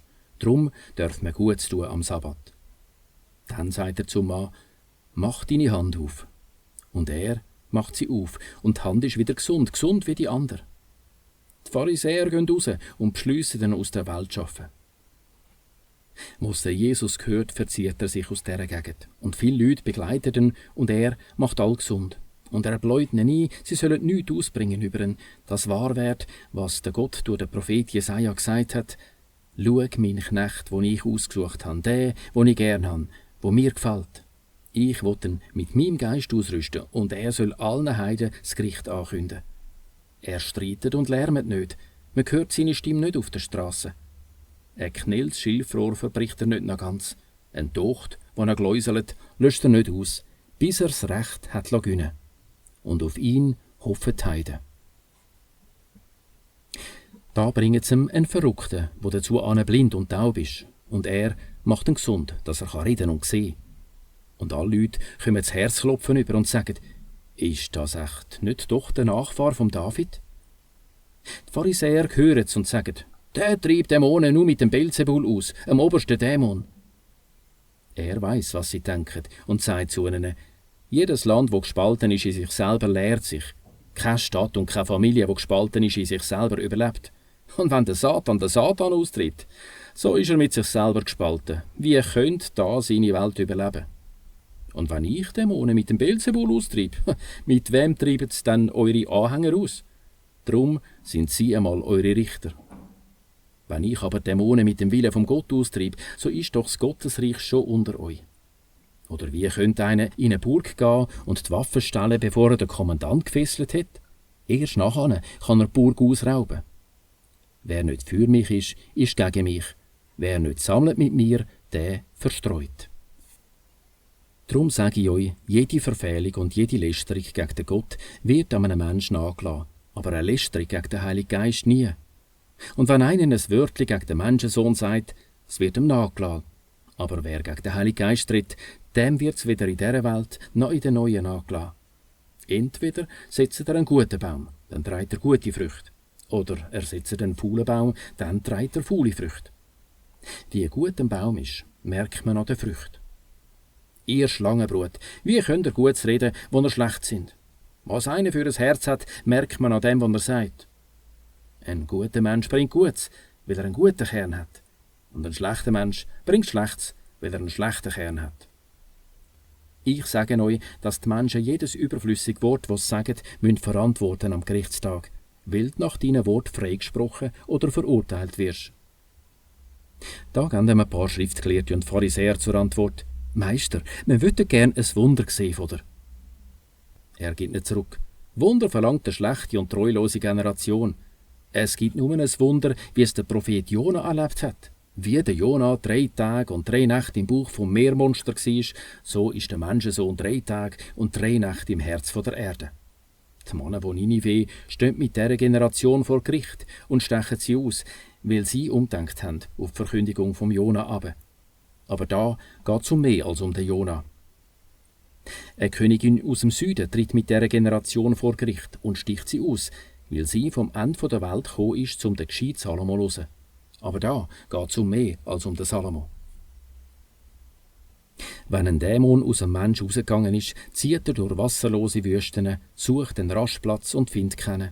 Dann sagt er: Ich will in mein Haus zurück, wo ich herkomme. Und geht rein, findet es leer, sauber putzt und aufgeräumt. Dann geht er 7 andere Dämonen holen, noch schlechter als er, und sie gehen dort rein wohnen. Und es wird mit dem Menschen schlimmer als vorher. So passiert es auch in dieser schlechten Generation. Noch als er zu den Leuten redet, sieht er seine Mutter und seine Brüder draussen anstehen, die reden mit ihm.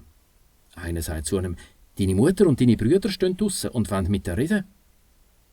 Dem gibt er zur Antwort: Wer ist meine Mutter und wer sind meine Brüder? Und er zeigt auf seine Jünger und sagt: Das sind meine Mutter und meine Brüder, weil jeder meiner Brüder und Schwester und Mutter ist, wo nach dem Willen von meinem mächtigen Vater lebt.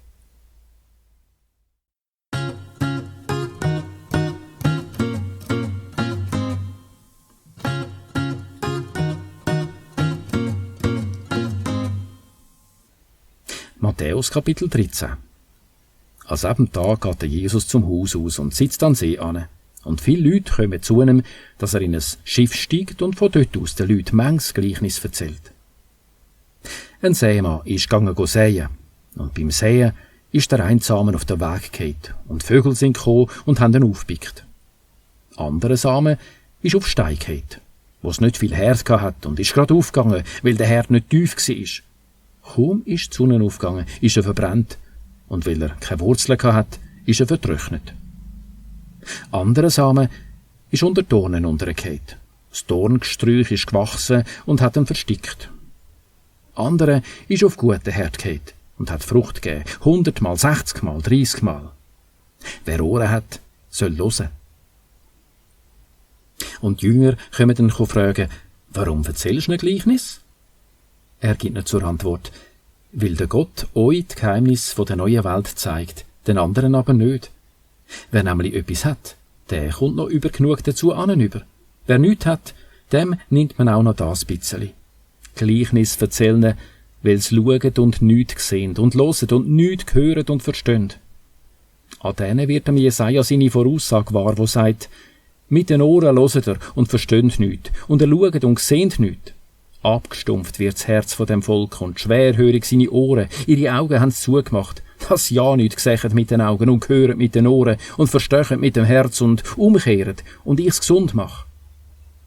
Aber eure Augen sollen sich freuen, weil sie schauen können, und eure Ohren, weil sie hören können. Glauben wir, viele Propheten und solche, die recht leben, haben darauf brennt, zu sehen, was ihr seht, und sie haben es nicht gesehen, und zu hören, was ihr hört, und sie haben es nicht gehört. Ihr hört jetzt das Gleichnis vom Sämann. Bei jedem, der den Bericht von der neuen Welt hört und er nicht versteht, kommt der Satan und stillt, was in sein Herz gesät ist. Das ist das, was auf den Weg gesät ist. Das, was auf Stein gesät ist, das ist der den Bericht hört und ihn gerade mit Begeisterung aufnimmt, der aber keine Wurzeln hat in ihm und der Strohfeuer ist. Hat er schwer oder wird er plagt wegen dem guten Bericht, so geht er gerade auf. Das, wo ins Dorngesträuch gesät ist. Das ist der, wo der gute Bericht gehört, aber die Alltagsmühe und die Geldgier verwurgen den Bericht und er trägt keine Frucht. Das, wo auf guten Herd gefallen ist. Das, wo auf guten Herd gesät ist, das ist der, wo der gute Bericht hört und versteht und dann auch Frucht trägt. 100-mal, 60-mal, 30-mal. Ihr hört jetzt das Gleichnis vom Sämann. Bei jedem, wo der Bericht von der neuen Welt hört und er nicht versteht, kommt der Satan und stiehlt, was in sein Herz gesät ist. Das ist das, wo auf den Weg gesät ist. Das, was auf Stein gesät ist, das ist der, wo der Bericht hört und ihn grad mit Begeisterung aufnimmt, wo aber keine Wurzeln hat in ihm und ein Strohfeuer ist. Hat er schwer oder wird er plagt wegen dem guten Bericht, so geht er grad auf. Das, was ins Dorngesträuch gesät ist, das ist der, wo der gute Bericht hört. Aber die Alltagsmühe und die Geldgier verwurgen den Bericht und er trägt keine Frucht. Das, was auf guten Herd gesät ist, das ist der, wo der gute Bericht hört und versteht und dann auch Frucht trägt. 100-mal, 60-mal, 30-mal. Ein anderes Gleichnis leitet er vor.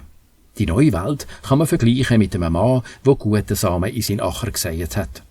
Znacht kommt sein Feind und säet heimlich Lolch mitten unter den Weizen. Wo die Saat gewachsen ist und Frucht angesetzt hat, da ist auch der Lolch zum Vorschein gekommen. Da sind Knechte zum Gutsherr gelaufen und sagen dem: Meister, du hast doch gute Samen auf deinen Acker gesät. Woher kommt jetzt der Lolch? Er gibt zur Antwort: Das hat mir ein Findsleid da. Die Knechte sagen dem: Sollen wir ihn ausrupfen? Aber er sagt: Nein, sonst rupft er den Lolch samt dem Weizen aus. Lasst beides miteinander wachsen bis zur Ernte. Und bei der Ernte sage ich dann den Arbeiter: Sammlet zuerst den Lolch ein und bindet ihn zusammen zum Verbrennen. Aber den Weizen tun die Schür. Ein anderes Gleichnis leitet er vor und sagt: Die neue Welt kann man vergleichen mit einem Senfkorn, wo ein Mann auf seinen Acker gesät hat. Von allen Samen ist das der kleinste, wenn er aber ausgewachsen ist, grösser als alles andere Grünzeug und wird ein Baum, dass die Vögel kommen, zum in seinen Zweig nesten. Ein anderes Gleichnis erzählt er: Die neue Welt kann man vergleichen mit einem Hefeteig, wo eine Frau genommen hat und gemischt unter 40 Liter Weizenmehl, dass er ganz aufgegangen ist. Alles das erzählte Jesus den Leuten als Gleichnis, und er erzählt nur Gleichnis, dass das wahr wird, was beim Prophet geschrieben ist. Ich will Gleichnis erzählen, ich will aufdecken, was seit dem Anfang von dieser Welt verborgen ist. Dann lässt er die Leute hocken und geht heim. Und seine Jünger kommen zu ihm und sagen: Erklär uns das Gleichnis vom Lolch im Acker. Und er gibt ihnen zur Antwort: Der, der den guten Samen säet, ist der Menschensohn. Der Acker ist die Welt. Der gute Samen, das sind die Anhänger der neuen Welt. Der Lolch, das sind die Anhänger vom Satan. Der Feind, wo der Lolch gesät hat, ist der Satan. Die Ernte, das ist das Ende dieser Welt. Die Arbeiter sind die Engel. Gerade so, wie man den Lolch sammelt und im Feuer verbrennt, so ist es am Ende dieser Welt. Der Menschensohn schickt seine Helfer aus. Die sammeln alles zusammen in meinem Reich, wo man drüber stürcheln können, und die gegen das Gesetz leben, und rühren es in den Feuerofen. Dort rein, wo es brüllt und bibert. Wie die Sonne strahlen dann die recht leben, in der neuen Welt von ihrem Vater. Wer Ohren hat, soll hören. Die neue Welt kann man vergleichen mit einem Schatz, der in einem Acher vergraben ist, wo ein Mann findet und ihn wieder vergrabt, wo dann voller Freude geht, sein Hab und Gut verkaufen, um den Acher zu kaufen. Die neue Welt kann man auch vergleichen mit einem Kaufmann, der schöne Perlen sucht. Er sieht eine ganz hochwertige, verkauft alles, was er hat, um die eine Perle zu kaufen. Die neue Welt kann man auch vergleichen mit einem Schleppnetz, wo man ins Wasser rührt, um aller Art Fisch zu fangen. Fohlen ziehen sie an Land, sitzen dann, fallen die guten Fische in Gefäß und die Faulen zurück. So ist es auch am Ende dieser Welt. Die Engel gehen die Schlechten aus denen, die recht gelebt haben, aussortieren und rühren sie in den Feuerofen, dort hinein, wo es brüllt und bibbert. Habt ihr das alles verstanden? Sie nicken. Er sagt ihnen: Darum kann man jeden Schriftgelehrten, der für die neue Welt ausgebildet ist, mit einem Hausvater vergleichen, der Neues und Altes aus seiner Vorratskammer rausholt.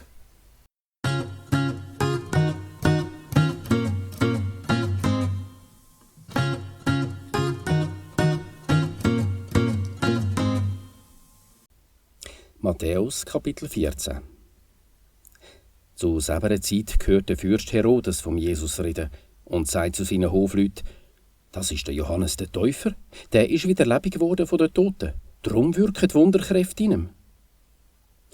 Der Herodes nämlich hat den Johannes verhaften und ins Gefängnis rühren, wegen der Herodias, der Frau von seinem Bruder Philippus. Der Johannes hat ihm ja vorgegeben, du lebst in einer verbotenen Ehe. Und er hätte ihn umgebracht, fürchtet aber das Volk, das meint, er sei ein Prophet. Nu, am Geburtstag vom Herodes tanzt die Tochter von der Herodias vor der Festgesellschaft und gefällt dem Herodes. Drum schwört er gebe ihr alles, was sie will. Sie sagt, was er in ihre Mutter eingeflüstert hat. Gib mir den Kopf vom Täufer Johannes auf einer Platte. Der König ist traurig geworden, aber weil er es geschworen hat und wegen der Gäste, gibt er den Befehl und lässt Johannes im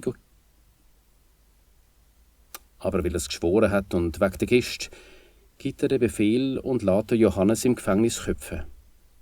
Und man bringt seinen Kopf auf eine Platte und gibt ihn einem Mädchen, und sie bringt ihn ihrer Mutter. Und dem Johannes seine Jünger kommen, die Leiche holen und begraben, und gehen am Jesus erzählen. Wo der Jesus das hört, verschwindet er zum Land aus über den See an einen abgelegenen Ort, weil er für sich sein will.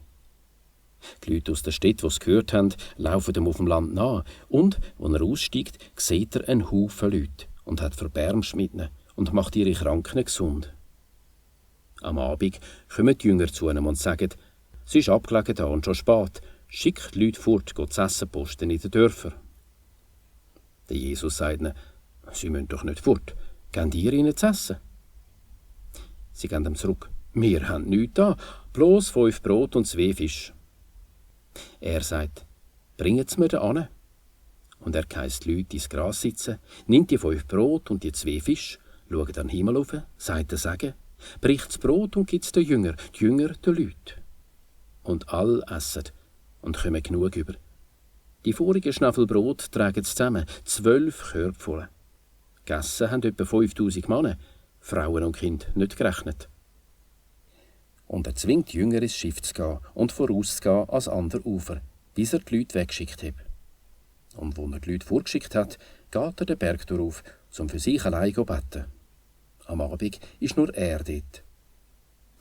Das Schiff ist schon weit im See aussen, hat Mühe gegen die Wellen im Gegenwind. Gegen den Morgen läuft er übers Wasser auf sie zu. Als die Jünger sehen, auf dem Wasser laufen, fährt ihnen die Angst in die Knochen. Sie meinen, es sei ein Gespenst und brüllen vor Angst. Der Jesus sagt ihnen aber gerade: Hebt keine Angst, es ist nur mich, ihr müsst euch nicht fürchten. Da gibt ihm der Petrus der Antwort: Meister, wenn es du bist, befiehl, dass ich zu dir komme auf dem Wasser. Er sagt: Komm. Und der Petrus steigt aus dem Schiff, läuft auf dem Wasser und kommt gegen den Jesus. Spürt den Wind, kommt plötzlich Schiss über und fängt an sinken, brüllt: Meister, rett mich! Da streckt der Jesus gerade die Hand aus, hebt ihn und sagt: Du Kurzgläubige, warum zweifelst? Sie steigen ins Schiff und der Wind lässt nach. Die im Schiff knündeln ab und sagen: Du bist tatsächlich der Sohn vom Gott. An am See gehen sie Genezareth ans Land. Sobald die Leute vom Ort sehen, sagen sie das in der ganzen Gegend um. Und sie bringen dem all, was ihnen schlecht geht. Sie wollen bloß den Züttel von seinem Gewand anlangen, und jeder, der ihn anlangt, wird gesund.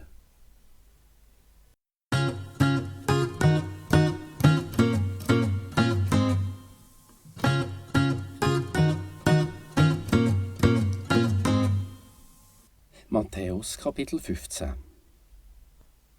Dann kommen von Jerusalem Pharisäer und Schriftgelehrte und fragen: Warum halten sich deine Jünger nicht an Tradition? Sie waschen sich die Hände nicht vor dem Essen. Er gibt nicht zur Antwort: Warum stellt ihr eure Tradition über dem Gott seine Vorschriften? Der Gott sagt ja: Acht den Vater und die Mutter, und wer schlecht redet über Vater oder Mutter, soll sterben. Ihr sagt: Wer zum Vater oder zur Mutter sagt: Als Opfergabe gestiftet habe ich, was meine Unterstützung für dich gewesen wäre, der muss seinen Vater nicht mehr achten. Und ihr schafft das Gesetz vom Gott ab wegen eurer Tradition. Ihr Skiheiligen, schön hat der Jesaja vorausgesagt von euch: Das Volk achtet mich nur mit dem Maul, sein Herz ist weit weg von mir. Es nützt nichts, wenn sie mir opfern, weil es Vorschriften als Lehre vortragen, die Menschen gemacht haben. Und er ruft die Leute an und sagt ihnen, «Hört und probiert es zu verstehen. Nicht, was ins Maul hineingeht, verträgt den Mensch. Das, was zum Maul auskommt, das verträgt den Mensch.» Dann kommen die Jünger zu einem Mann und sagen, «Weisst, dass Pharisäer verrückt sind über das, was du gesagt hast?» Er antwortet ihnen, «Jede Pflanze, die nicht mein mächtiger Vater gepflanzt hat, reißt er aus, samt den Wurzeln. Lasst sie schwätzen, sie sind blinde Blindenführer. Wenn ein Blinden führt, so gehen beide ins nächste Loch runter.» Der Petrus gibt ihm zur Antwort, «Erklär uns doch das Gleichnis.» Er gibt zurück, «Was? Ihr seid auch noch nicht nachgekommen? Begreift ihr nicht, dass alles, was ins Maul hineingeht, in den Magen geht und hinten raus in den AB? Aber das, was aus dem Maul kommt, kommt aus dem Herz. Und genau das verdreckt ein Mensch. Aus dem Herz kommen doch böse Gedanken, Mord, Ehebruch, Hurerei, Einbrüche, Meinheit, Verleumdungen. Das verdreckt ein Mensch. Aber das Essen mit ungewaschenen Händen verdreckt ein Mensch nicht.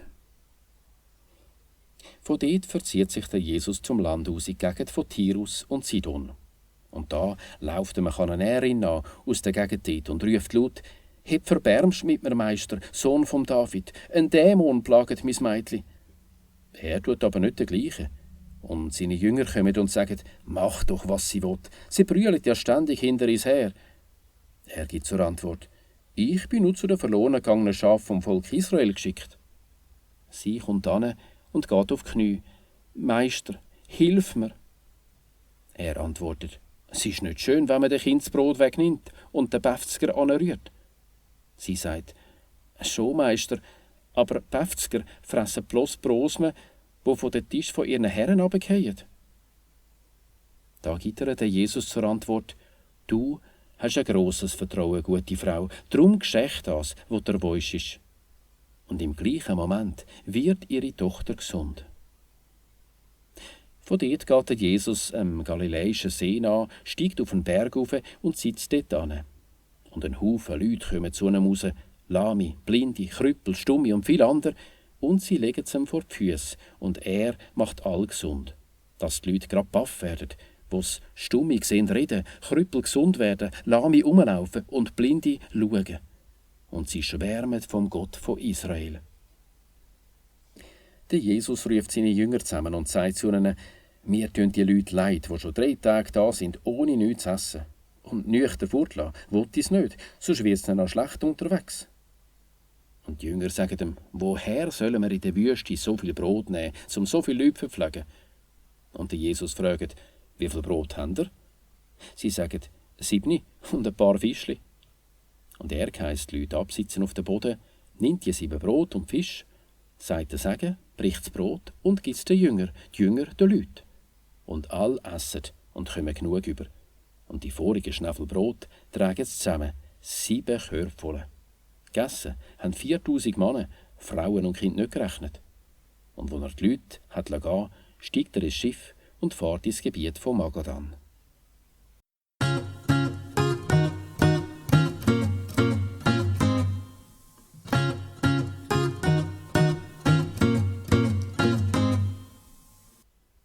Matthäus Kapitel 16.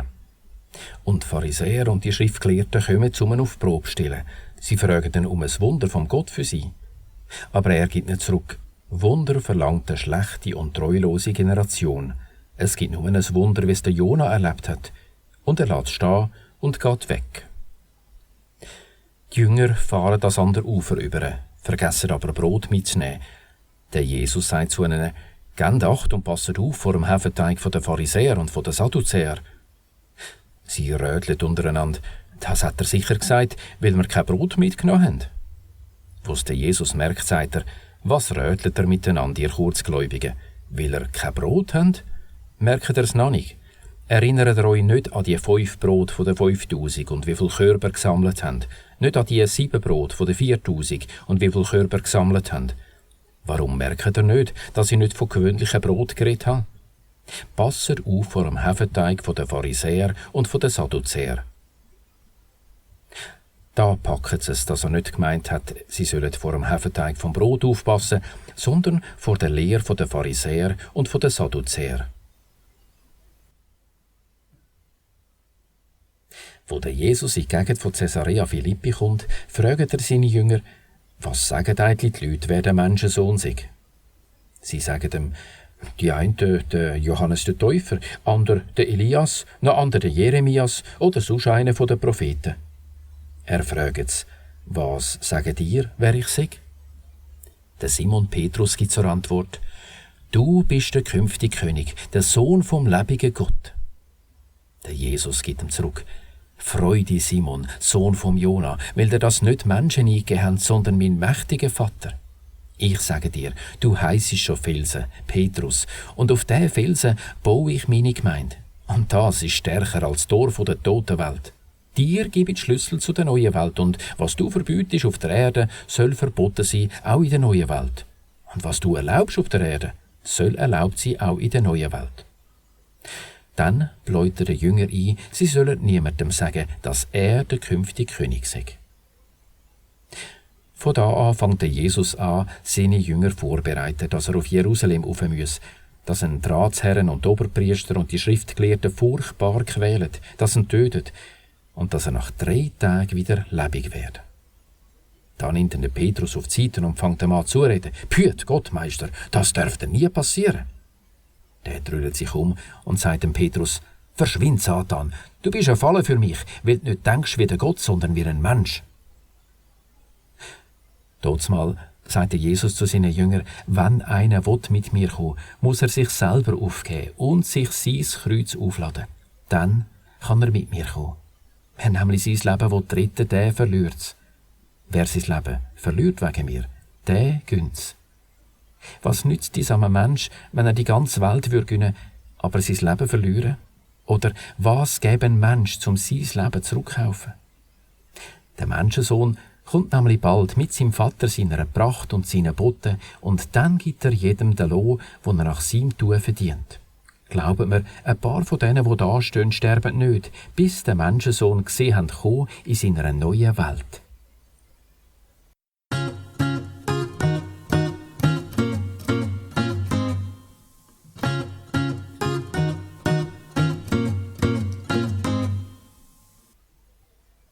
Matthäus Kapitel 17. 6 Tage später nimmt Jesus den Petrus und den Jakob und dem sein Bruder Johannes und führt sie nebenaus auf einen hohen Berg auf. Und vor ihnen wird er verwandelt. Sein Gesicht leuchtet wie die Sonne, seine Kleider werden schneeweiß. Der Moses und der Elias erscheinen und reden mit ihm.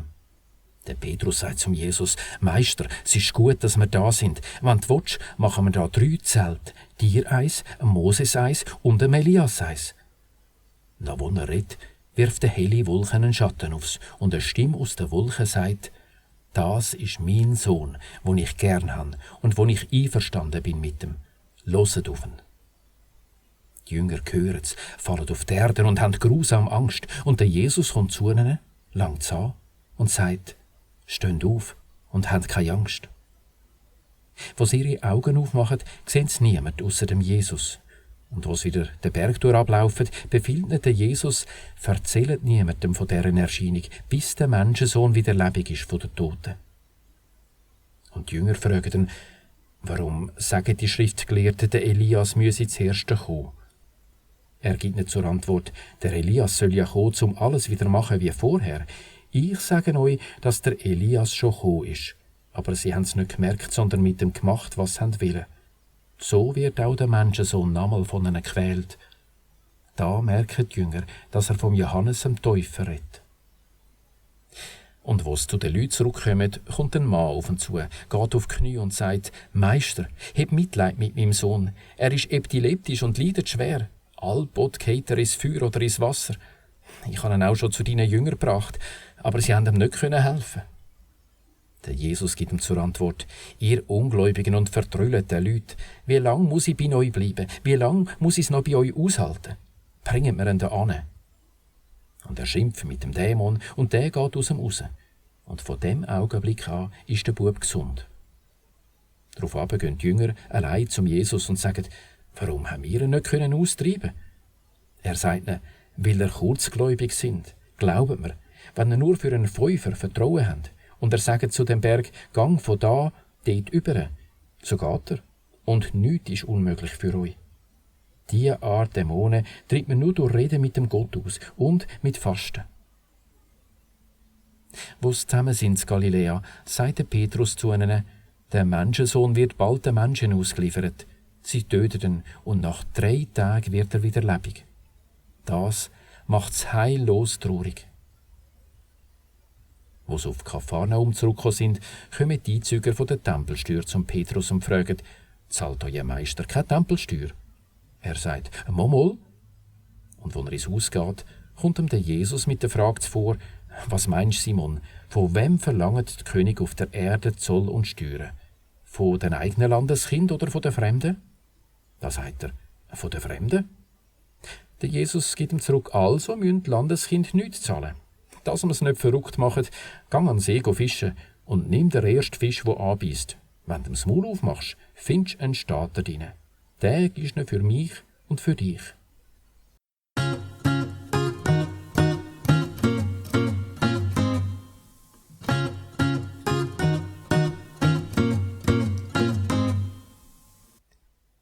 Matthäus Kapitel 18. Zu selber Zeit kommen die Jünger Jesus fragen, wer ist denn der Größte in der neuen Welt? Und er ruft an ein Kind und stellt es mitten unter sie an und sagt, glaubt mir, wenn ihr nicht umkehrt und werdet wie die Kind, so kommt ihr nie in die neue Welt. Wer selber so klein ansteht wie das Kind, der ist der Größte in der neuen Welt. Und wer ein solches Kind in meinem Auftrag aufnimmt, nimmt mich auf. Wer aber einen von den Kleinen, die mir vertrauen, lässt stürcheln, dem würden wir am besten einen Mühlstein um den Hals hängen und ihn im Meer ersäufen, was am tiefsten ist. Gnade Gott denen, die anderen es beistellen. Stürcheln müssen sie ja, aber Gnade Gott dem, wo die anderen lässt stürcheln. Wenn du wegen deiner Hand oder deinem Fuß stürchelst, hau's ab und rühr's fort. Es ist besser für dich, lahm und als Krüppel ins künftige Leben zu gehen, als dass man die mit beiden Händen und beiden Füßen in die Feuerhöhle rühre. Und wenn du wegen deinem Auge stürchelst, so reiss es raus und rühr es weg. Es ist besser für dich, einäugig ins künftige Leben zu gehen, als mit beiden Augen in die Feuerhöhle. Passet auf, dass ihr keins von diesen Kleinen von oben ab anschaut. Ich sage euch nämlich, dass denen ihre Schutzengel ständig das Gesicht von meinem mächtigen Vater sehen. Was meint ihr? Wenn einer 100 Schafe hat und eins von denen verirrt sich, lässt er dann nicht die 99 auf den Bergen stehen und geht zur Verlohnung suchen? Und wenn er es findet, glaubt mir, dass er sich mehr freut über das eine als über die 99, die sich nicht verirrt haben. Genau so will auch euer mächtiger Vater nicht, dass auch nur eins von diesen Kleinen untergeht. Wenn ihr deinen Brüdern zu Leid werchet, gang zu ihm, stell ihn zur Rede unter 4 Augen. Wenn er auf dich hört, so hast du einen Brüder gewonnen. Wenn er nicht auf dich hört, so hol einen oder 2, dass 2 oder 3 Zeugen die ganze Sache konstatieren. Wenn er nicht aufs hört, bring's vor die Gemeinde. Wenn er auch auf die Gemeinde nicht hört, dann ist er für dich wie ein Heide oder ein Zöllner. Glaubt mir, was er verbietet auf der Erde, soll verboten sein auch in der neuen Welt. Und was er erlaubt auf der Erde, soll erlaubt sein auch in der neuen Welt. Glaubt mir auch, wenn auf der Erde 2 von euch miteinander etwas verlangen, gleich was, mein mächtiger Vater gibt's euch. Wenn 2 oder 3 zusammenkommen und an mich denken, so bin ich mitten unter denen. Dann geht der Petrus zu ihm und fragt ihn, Meister, wie manchmal darf mir meinem Bruder etwas Böses tun und ich ihm durchlassen? Langet bis 7-mal? Der Jesus sagt ihm, ich sage dir nicht 7-mal, sondern 77-mal. Drum gleicht die neue Welt einem menschlichen König, der abrechnen mit seinen Beamten. Zuerst führen sie ihm zum Abrechnen einen Schuldner von 1000 Talent vor. Weil er nicht zahlen kann, befiehlt der König, man soll ihn verkaufen als Sklave und seine Frau und Kind und sein ganzes Hab und Gut und die Schuld aus dem Erlös zahlen. Der Beamte fällt vor ihm auf die Knie und sagt, «Heb noch ein bisschen Geduld mit mir und ich zahle dir alles.» Der König hat verbärmst mit dem Beamten, lässt ihn gehen und streicht ihm die Schuld. Beim Rausgehen trifft der Beamte einen von seinen Mitbeamten, der ihm 100 Denar schuldig ist, Und er packt ihn und nimmt ihn in den Schwitzkasten und sagt, «Zahl mir zurück, was mir schuldig bist.» Sein Mitbeamte fällt vor ihm auf die Knie und bettelt, «Heb noch ein bisschen Geduld mit mir und ich zahl dir alles.» Der will aber nicht, sondern geht den Gogen in den Schuldturm rühren, bis er die Schuld zahlt hat. Wo seine Mitbeamten sehen, was passiert ist, werden sie recht verrückt und gehen dem König alles erzählen, was passiert ist. Darauf lässt ihn der König kommen und sagt ihm, «Du schlechter Mensch, deine ganze Schuld hat er gestrichen, weil du so bettelt hast. Hättest du nicht auch verbärmst haben mit deinem Mitbeamten, wie ich mit dir?» Und in der Wut übergibt ihm der König den Gerichtsdiener, bis er die ganze Schuld gezahlt hat. So macht's mein mächtiger Vater auch mit euch, wenn nicht jeder seinem Brüder das Leidwerken durchlässt. Und das von Herzen.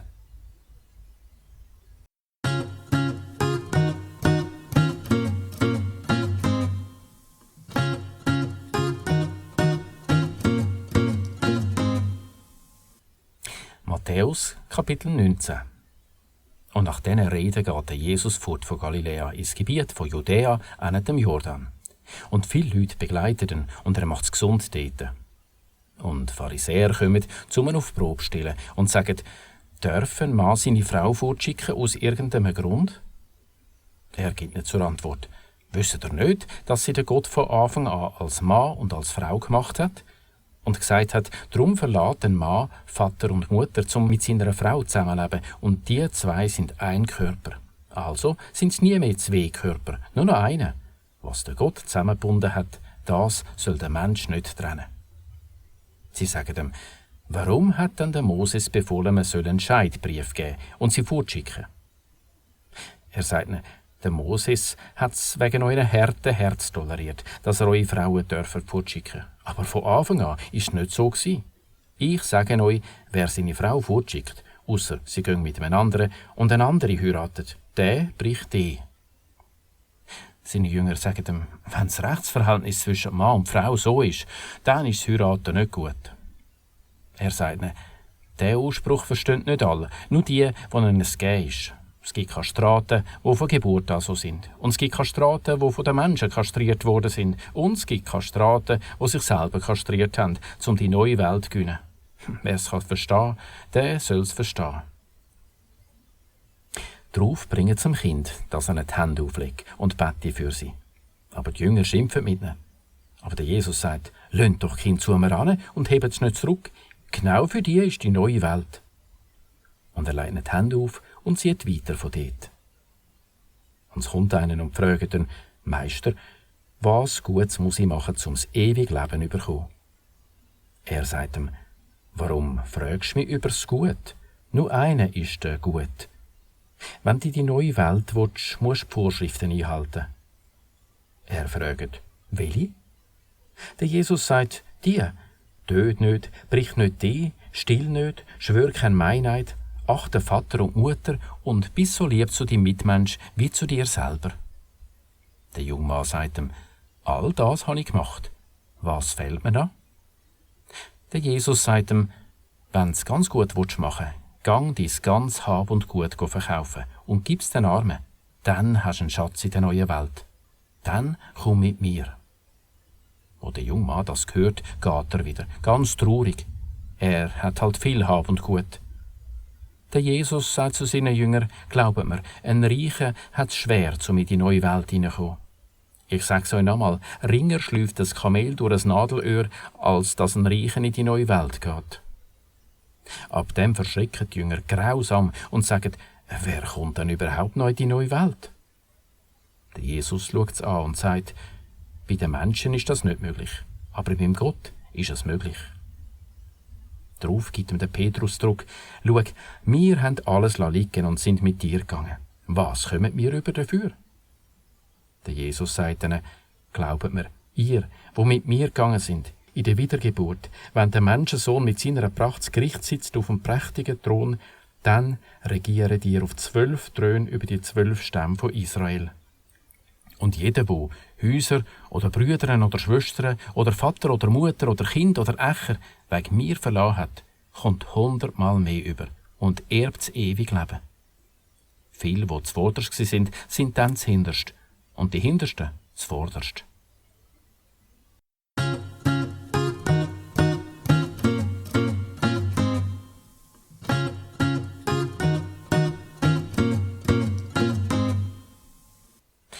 Matthäus Kapitel 20. Mit der neuen Welt ist es ja gleich wie mit dem Gutsherr, der am Morgen früh ausgegangen ist, zum Taglöhner anstellen für seinen Rebberg. Er macht mit den Taglöhner einen Denar pro Tag ab und schickt sie in seinen Rebberg. Am Morgen um 9 Uhr sieht der andere ohne Arbeit auf dem Markt rumstehen und sagt zu ihnen: «Geht auch in den Rebberg, ich zahle euch, was recht ist.» Sie gehen. Am 12 Uhr und am 3 Uhr macht er es gleich. Als er am 5 Uhr rausgeht, sieht er noch mal ein paar rumstehen und sagt zu ihnen: «Warum stehen ihr da den ganzen Tag rum, ohne Arbeit?» Sie sagen ihm: «Weil uns keiner anstellt.» Er sagt zu ihnen: «Geht auch in den Rebberg.» Am Abend sagt der Gutsherr zu seinem Verwalter: «Ruf die Taglöhner zusammen und gib ihnen den Lohn. Fangst hinten an bis zum 1. Und es kommen die vom 5 Uhr und jeder kommt einen Denar rüber. Und wo die Ersten dran kommen, meinen sie, bei ihnen gäbe es mehr. Aber auch sie kommen einen Denar rüber. Sie nehmen ihn und munkeln über den Gutsherr: «Die Letzten da haben ein Stündchen gearbeitet und gibst ihnen gleich viel wie uns, die den ganzen Tag und in der Hitze gekrampft haben.» Er gibt einem von ihnen zur Antwort: «Los mal, ich beschiss ja nicht. Hast doch einen Denar abgemacht mit mir, oder? Nimm dein Geld und verschwind. Dem Letzten da will ich gleich viel geben wie dir. Oder darf ich mit meinem Geld nicht machen, was ich will? Oder schau schräg, weil ich grosszügig bin?» Genau so sind die Letzten einmal zuvorderst und die Vordersten zuhinterst. Wo der Jesus auf Jerusalem aufgeht, nimmt er die 12 Jünger auf die Seite und sagt unterwegs zu ihnen: «Wir gehen auf Jerusalem auf, und der Menschensohn wird ausgeliefert, den Oberpriester und der Schriftgelehrten. Und sie verurteilen ihn zum Tod und liefern ihn den Heiden aus, zum ihn verspotten und ihn stäupen und hängen. Und nach 3 Tagen wird er wieder lebendig.» Totsmal kommt die Mutter von den Zebedäus-Söhnen zu ihm mit ihren Söhnen und knündelt vor ihm ab. Sie haben einen Wunsch. Er fragt sie: «Was willst du?» Sie sagt: «Sag, dass in deinem Reich meine 2 Söhne links und rechts neben dir sitzen.» Der Jesus gibt zur Antwort: «Ihr wisst ja nicht, was ihr euch wünscht. Könnt ihr den Becher austrinken, den ich austrinken muss?» Sie sagen zu ihm: «Das können wir.» Er sagt zu ihnen: «Mein Becher könnt ihr noch austrinken. Aber wer rechts und links von mir sitzt, das kann nicht ich sagen, sondern das hat mein Vater entschieden.» Wo das die anderen 10 Jünger hören, werden sie verrückt auf die 2 Brüder. Aber der Jesus ruft sie zusammen und sagt: «Ihr wisst, dass die Fürsten ihre Völker tyrannisieren und die Grossen sie drücken. Bei euch soll es nicht so sein, sondern wenn einer von euch gross rauskommen will, dann muss er euer Diener sein. Und wer von euch der Erste sein will, der muss euer Knecht sein. Genau wie der Menschensohn nicht gekommen ist, dass ihm die anderen dienen, sondern dass er den anderen dient und sein Leben gibt, um viel andere aus der Sklaverei loszukaufen.» Wo es zu Jericho ausgehen, begleiten es viele Leute. Und 2 Blinde sitzen an der Straße. Wo sie hören, der Jesus geht vorbei, brüllen sie laut: «Heb Mitleid mit uns, Meister, Sohn von David!» Die Leute fuhren es an, sie sollen das Maul heben. Aber die brüllen noch lauter: «Heb Mitleid mit uns, Meister, Sohn von David!» Da bleibt der Jesus stehen, ruft sie an und sagt: «Was wollt ihr von mir?» Sie sagen zu ihm: «Meister, mach uns die Augen auf.» Am Jesus tun sie leid und er langt ihre Augen an und auf der Stelle sehen sie. Und sie gehen mit ihm.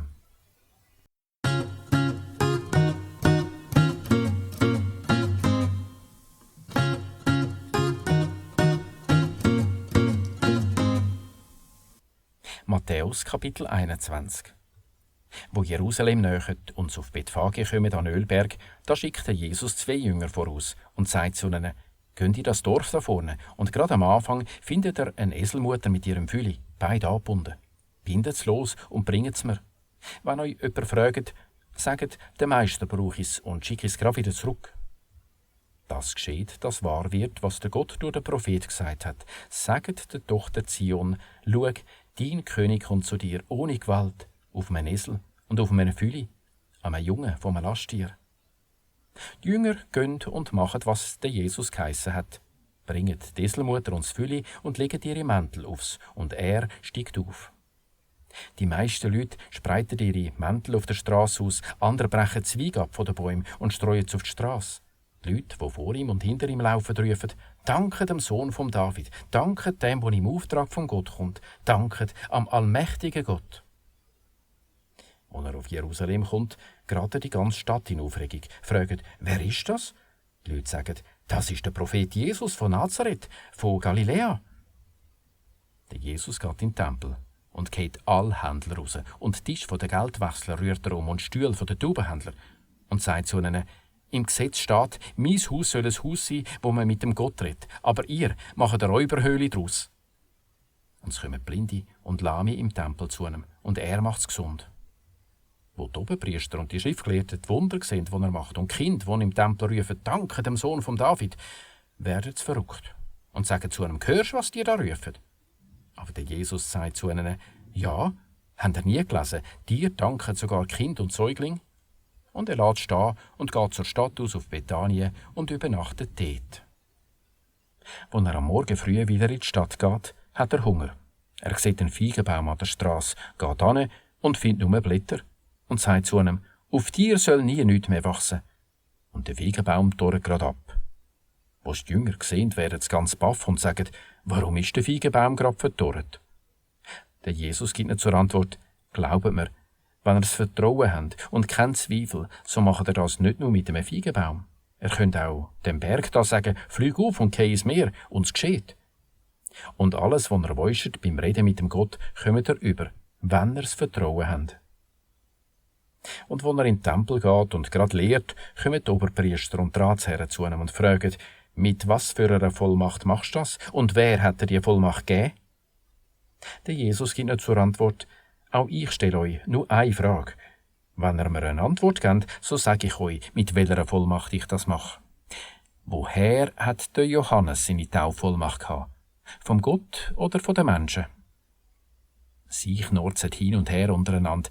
Wenn wir sagen vom Gott, so sagt er uns, warum haben ihr ihm dann nicht geglaubt? Wenn wir sagen von den Menschen, so müssen wir Angst haben vor den Leuten, die alle meinen, der Johannes sei ein Prophet gewesen. Und sie geben dem Jesus zur Antwort, wir wissen es nicht. Da sagt er zu ihnen, dann sage ich euch auch nicht, von wem ich meine Vollmacht habe. Was meint er zu dem? Ein Mann hat 2 Söhne gehabt, und er geht zum einen und sagt, Bub, gang heute in den Rebberg arbeiten. Der geht ihm zurück, will nicht. Nachher reuzen und er geht gleich. Er geht zum anderen und sagt ihm das gleich. Der geht ihm zurück, ja, Vater, und geht nicht. Welcher von diesen 2 hat gemacht, was der Vater hat wollen? Sie sagen, der Erste. Der Jesus sagt zu ihnen, glaubt mir, Zöllner und Huren kommen vor euch in die neue Welt. Da ist doch der Johannes zu euch gekommen, auf dem rechten Weg, und ihr habt ihm nicht getraut. Aber Zöllner und Huren, die haben ihm vertraut. Ihr habt es gesehen und sind ihr nicht einmal hinten reingeräucht, dass ihr ihm nicht getraut habt. Hört ein anderes Gleichnis.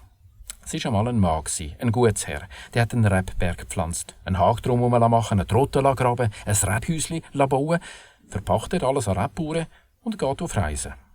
Auf der Wümme hat er seine Knechte zu den Bauern geschickt, um den Zeis abholen. Aber die Bauern packen seine Knechte. Der eine schlägt es ab, der andere tötet es und der dritte steinigt es. Nochmal schickt der andere Knecht, mehr als das erste Mal, und sie machen es nicht gleich. Zuletzt schickt er seinen Sohn zu ihnen und sagt sich, an meinem Sohn werden sie sich kaum vergreifen.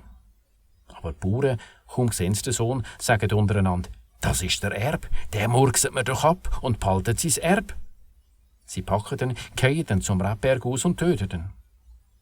Wenn jetzt der Gutsherr kommt, was macht er mit diesen Rebbauern? Sie sagen ihm, er wird die Bösen bös zurichten und den Rebberg anderen Bauern geben, die ihm den Zeis zur rechten Zeit abgeben. Der Jesus sagt zu ihnen, habt ihr nie in der Schrift gelesen, der Stein, den die Bauleute vorgerührt haben, der ist zum Grundstein geworden. Der Gott hat ihn dazu gemacht und er ist prächtig zum Anschauen. Darum sage ich euch, der Gott nimmt euch die neue Welt weg und gibt es einem Volk, das ihm folgt. Wo die Oberpriester und Pharisäer seine Gleichnisse hören, merken sie, dass er von ihnen redet. Und sie würden ihn gern verhaften, fürchten aber die Leute, die ihn für einen Prophet anschauen.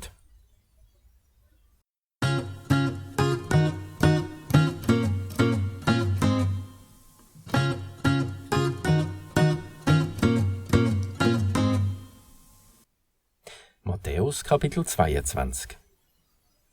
Dann redet Jesus wieder ein Gleichnis zu ihnen. Die neue Welt kann man vergleichen mit einem König, der seinem Sohn das Hochsieg ausrichtet.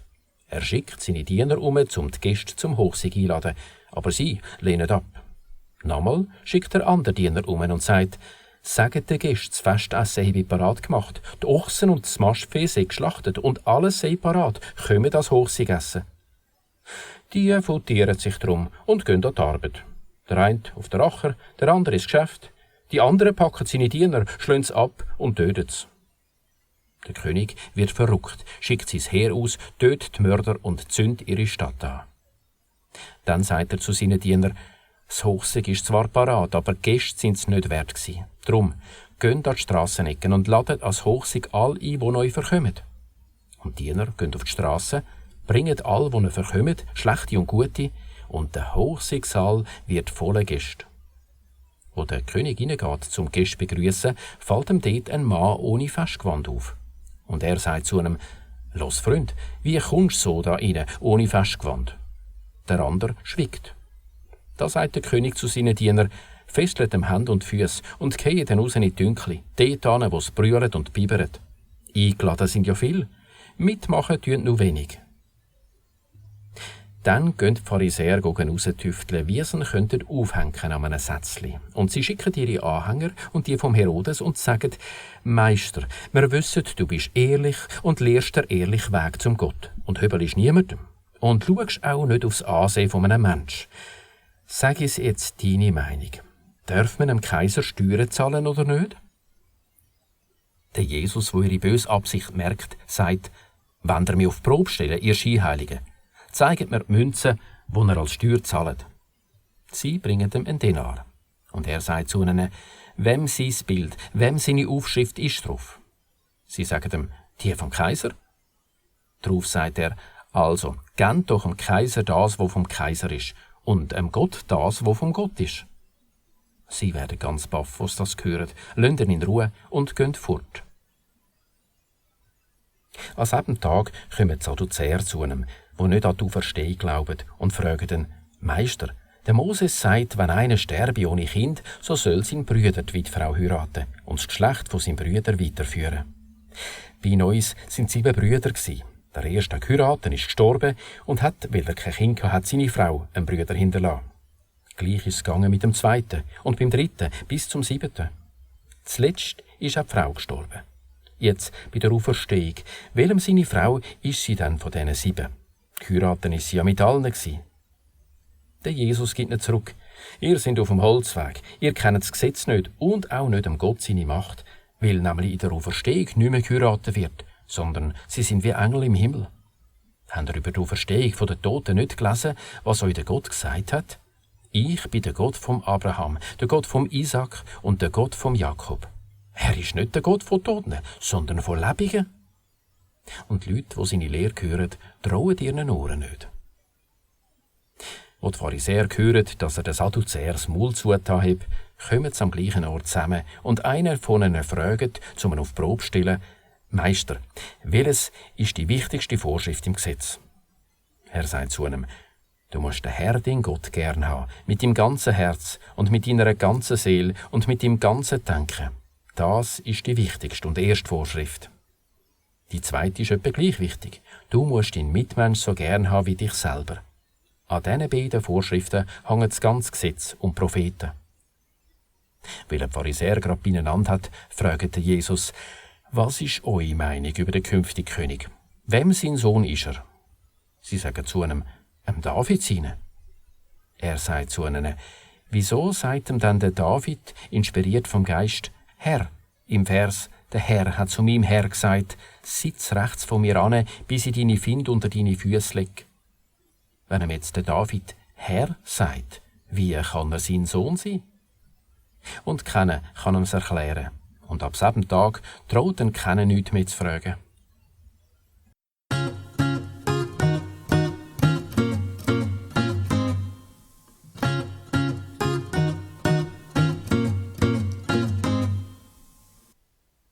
Matthäus Kapitel 23.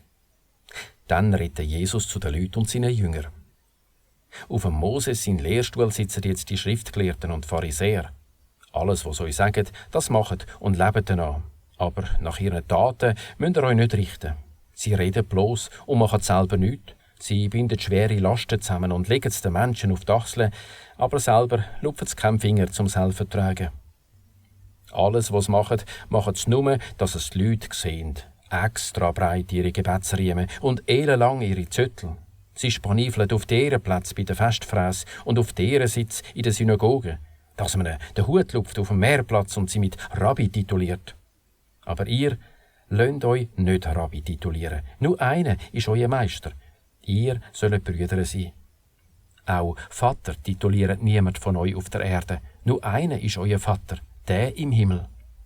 Lasst euch nicht Lehrer titulieren, weil nur einer euer Lehrer ist, der künftige König. Der Größte von euch soll euer Diener sein. Wer sich selber zu Oberstufe stellt, holt den Gott oben ab. Und wer sich zu Unterstunden anstellt, der tut den Gott auf. Wartet nur, ihr Schriftgelehrten und Pharisäer, ihr Scheinheiligen, weil ihr die neue Welt beschliessen für die Menschen. Ihr kommt ja nicht rein, und die rein wollen, lasst ihr nicht reingehen. Wartet nur, ihr Schriftgelehrten und Pharisäer, ihr Scheinheiligen, weil ihr über Land und Meer umreisen, zum ein einzigen Neugläubigen gewinnen, und macht ihr einen Sohn von der Hölle aus dem, doppelt so schlimm wie ihr. Wartet nur, ihr blinden Führer, die sagen, wer beim Heiligtum schwört, verpflichtet sich zu nichts. Aber wer beim Gold vom Heiligtum schwört, der verpflichtet sich. Ihr Narren und Blinden, was gilt dann mehr, das Gold oder das Heiligtum, das Gold heilig macht? Und wer beim Altar schwört, verpflichtet sich zu nichts. Aber wer beim Opfer auf dem Altar schwört, der verpflichtet sich. Ihr Blinden, was gilt dann mehr, das Opfer oder der Altar, wo das Opfer heilig macht? Wer drum beim Altar schwört, der schwört bei ihm und bei allem, was auf dem oben liegt.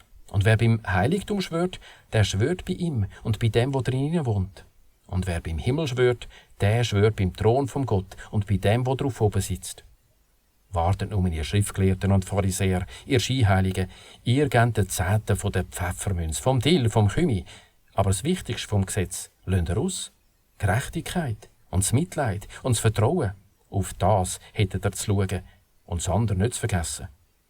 Blinde Führer, die ein Mückli aussieben und ein Kamel abschlucken. Wartet nur, ihr Schriftgelehrten und Pharisäer, ihr Scheinheiligen, ihr putzt den Becher und die Schüsseln aussendurch, wo innen voll sind vor Raub und Unmäßigkeit. Blinde Pharisäer, putzt zuerst den Becher innen durch, dass er auch aussen sauber wird. Wartet nur, ihr Schriftgelehrten und Pharisäer, ihr Scheinheiligen, ihr seid wie frisch geweisgete Gräber, die aussen schön aussehen und innen voll sind von Dreck und Totengrippe. So seht auch ihr für die Leute aussen aus wie Sättig, die recht leben, aber innen sind ihr scheinheilig und gesetzlos. Wartet nur, ihr Schriftgelehrten und Pharisäer, ihr Scheinheiligen, ihr baut den Prophetengräber und verziert Denkmäler von denen, die recht gelebt haben, und sagt, wenn wir seinerzeit dabei gewesen wären, statt unsere Väter, wir hätten Propheten nie umgebracht. Damit sagt er selber, dass er die Söhne der Prophetenmörder sind. Ihr macht nur das Mass von euren Vätern voll. Vipern, Schlangenbrut, wie wenn ihr im Höllengericht vertwitschen. Darum schicke ich euch bald Propheten und gescheite Leute und Schriftgelehrte. Die bringen ihr um und hängen es und stäupen sie in euren Synagogen und verfolgen es von einer Stadt in die andere. Darum sind die Schuld an allem unschuldig vergossenem Blut auf der Erde. Vom Blut vom Abel, wo recht gelebt hat, bis zum Blut vom Zacharias, dem Sohn vom Barachia, den er abgestochen hat zwischen dem Heiligtum und dem Altar. Glauben wir, all das fällt auf eure Generation zurück. O Jerusalem, du tötest Propheten und steinigst die, die der Gott zu dir geschickt hat. Wie manchmal habe ich deine Kinder zusammensammeln, gerade wie eine Gluckere ihre Hündli unter die Flügel nimmt. Und ihr habt nicht wollen. Wartet, bald einmal steht euer Haus leer da. Ich sage euch, mich seht ihr von jetzt an nicht mehr, bis ihr sagt, danket dem, wo mit der Vollmacht vom Gott kommt.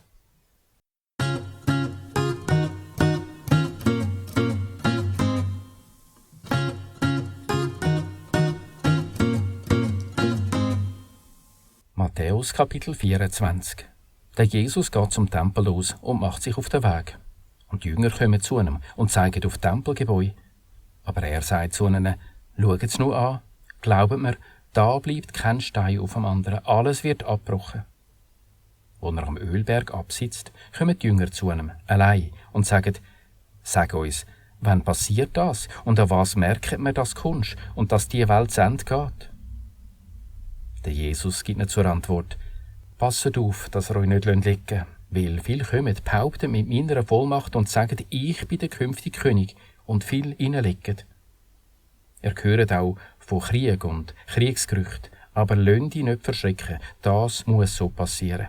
Das Ende ist es noch nicht. Ein Volk steht gegen das andere auf, ein Land gegen das andere. Es gibt Hungersnöte und Erdbeben in verschiedenen Gegenden. So fangen die Geburtswehen an.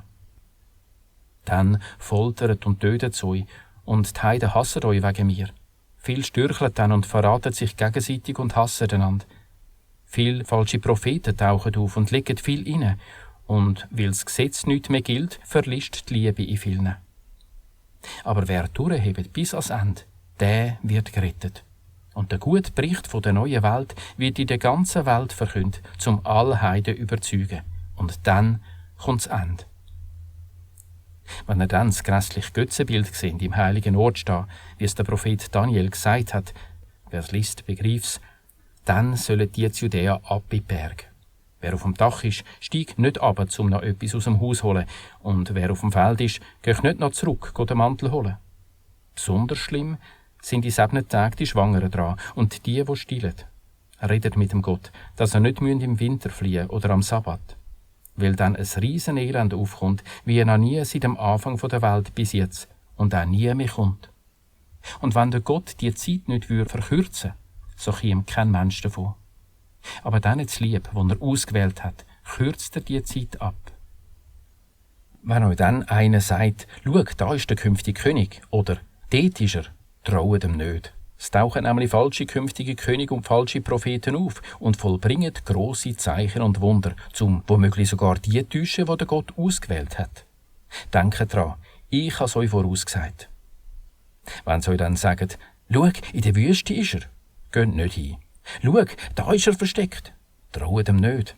Nein, wie ein Blitz über den ganzen Himmel zuckt, vom Osten bis in den Westen, so kommt der Menschensohn. Wo's Aas hat, da sammelt sich Geier.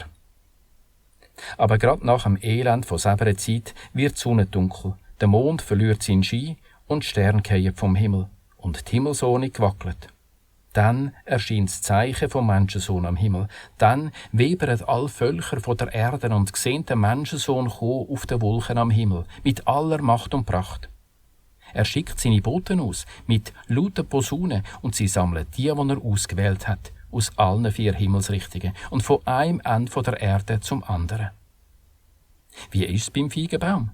Wenn seine Zweige austreiben und die Blätter vorkommen, so merkt er, dass der Sommer kommt. Wenn ihr drum all das seht, so merkt ihr, dass das Ende vor der Tür steht. Glaubt mir, die Generation erlebt das alles noch. Der Himmel und die Erde gehen unter, aber das, was ich sage, geht nicht unter. Über die 7 Tage und Stunden weiss niemand nichts. Auch nicht die Boten im Himmel, auch nicht der Sohn, nur der Vater. So wie zu Noahs Zeiten nämlich ist es, wenn der Menschensohn kommt. Vor der Überschwemmung haben sie gegessen und getrunken und geheiratet bis zu dem Tag, wo der Noah in die Arche gegangen ist. Und sie haben nichts gemerkt, bis die Überschwemmung da war und all weggetragen hat. So kommt auch der Menschensohn. Wenn 2 auf dem Feld sind, so nehme ich den einen mit und der andere lasse ich dort. Wenn 2 malen in der Mühle, so nehme ich die eine mit und die andere lasse ich dort. Drum passet auf, weil ihr nicht wisst, an welchem Tag euer Meister kommt. Es ist ja klar, wüsste der Hausbesitzer, wenn der Dieb kommt, so würde er wach bleiben und ließ ihn nicht in sein Haus einbrechen. Drum müsst auch ihr parat sein, weil der Menschensohn dann kommt, wenn er es nicht vermutet.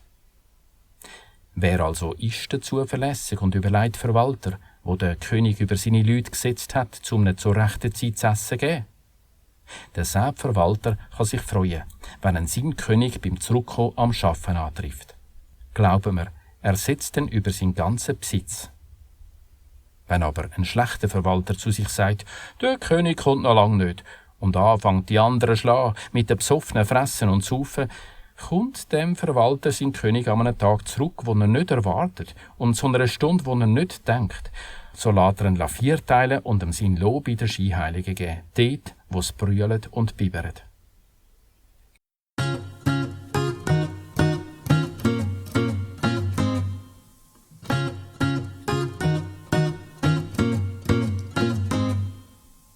Matthäus Kapitel 25. Dann kann man die neue Welt vergleichen mit 10 Mädchen, die mit ihren Lampen sind den Bräutigam abholen. 5 Dumme und 5 Gescheite. Die Dummen haben nämlich ihre Lampen mitgenommen, aber kein Öl. Die Gescheiten haben zu ihren Lampen Öl in Krügli mitgenommen.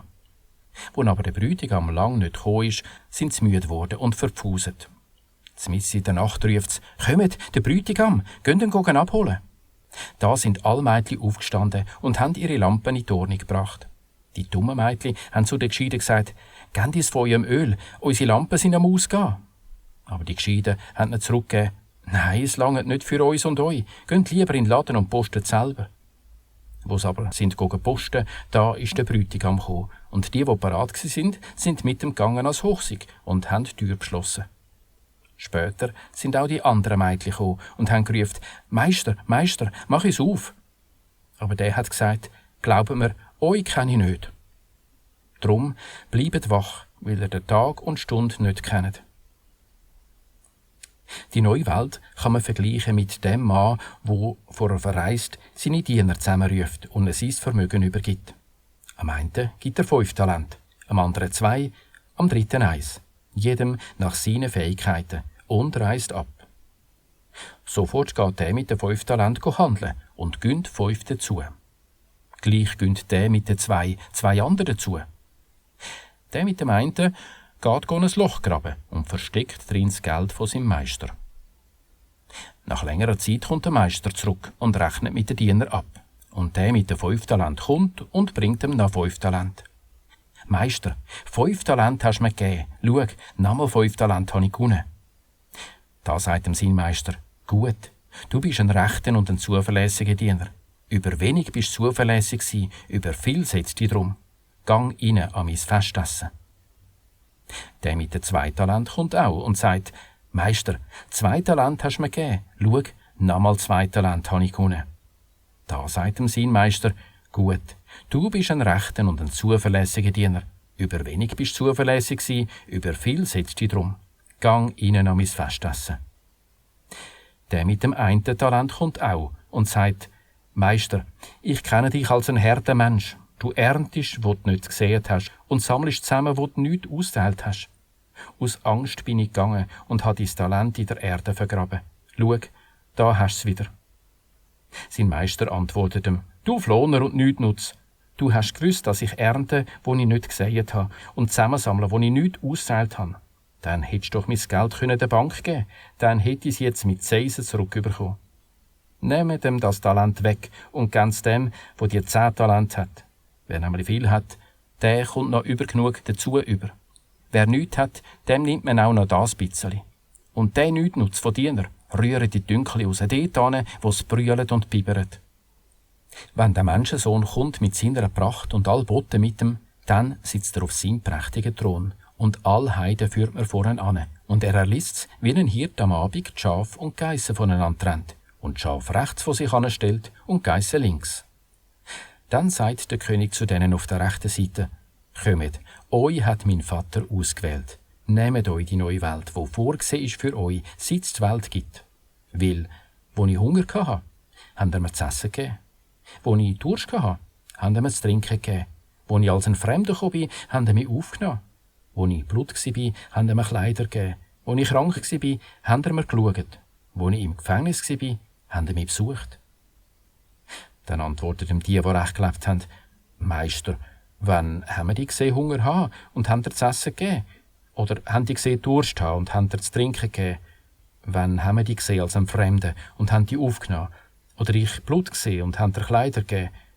Wann haben wir die krank gesehen oder im Gefängnis und sind die besuchen?» Und der König gibt ihnen zur Antwort: «Glaubt mir, alles, was ihr am kleinsten von meinen Brüdern zu lieb da habt, das habt ihr mir zu lieb da.» Dann sagt er zu denen auf der linken Seite: «Verschwindet, verflucht sind ihr in die Feuerhöhle, die für den Satan vorgesehen ist und seine Helfer.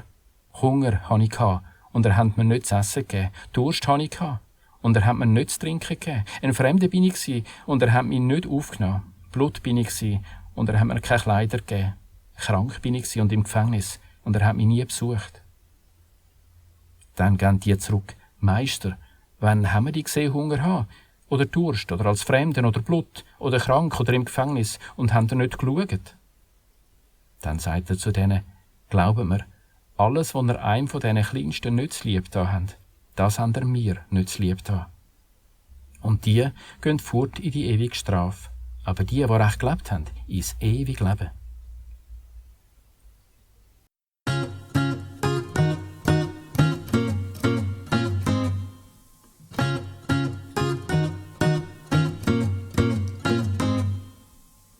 Matthäus Kapitel 26. Nach dieser Rede sagte Jesus zu seinen Jüngern, ihr wisst, übermorgen ist Ostern. Da wird der Menschensohn der Richter ausgeliefert und ans Kreuz genagelt.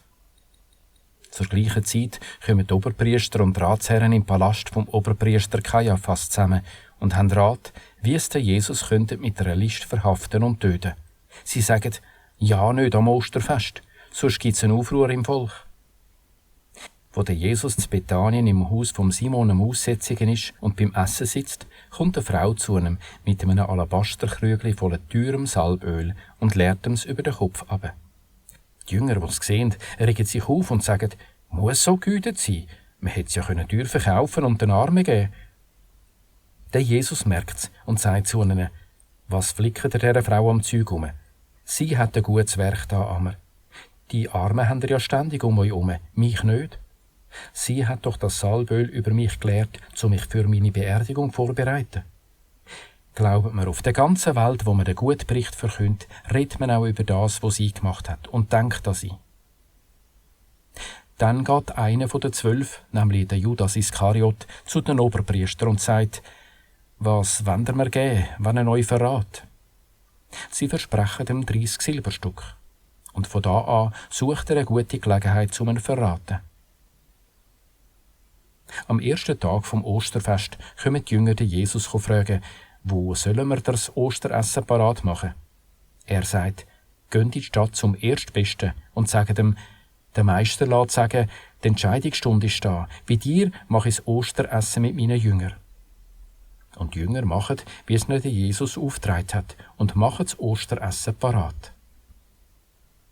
Am Abend sitzt er mit den 12 am Tisch an, und beim Essen sagt er zu ihnen, glaubt mir, einer von euch verratet mich. Das macht's ganz traurig und einen um den anderen fragt, aber doch nicht ich, Meister. Er gibt zur Antwort, der die Hand mit mir in die Schüssel getunkt hat, der verratet mich.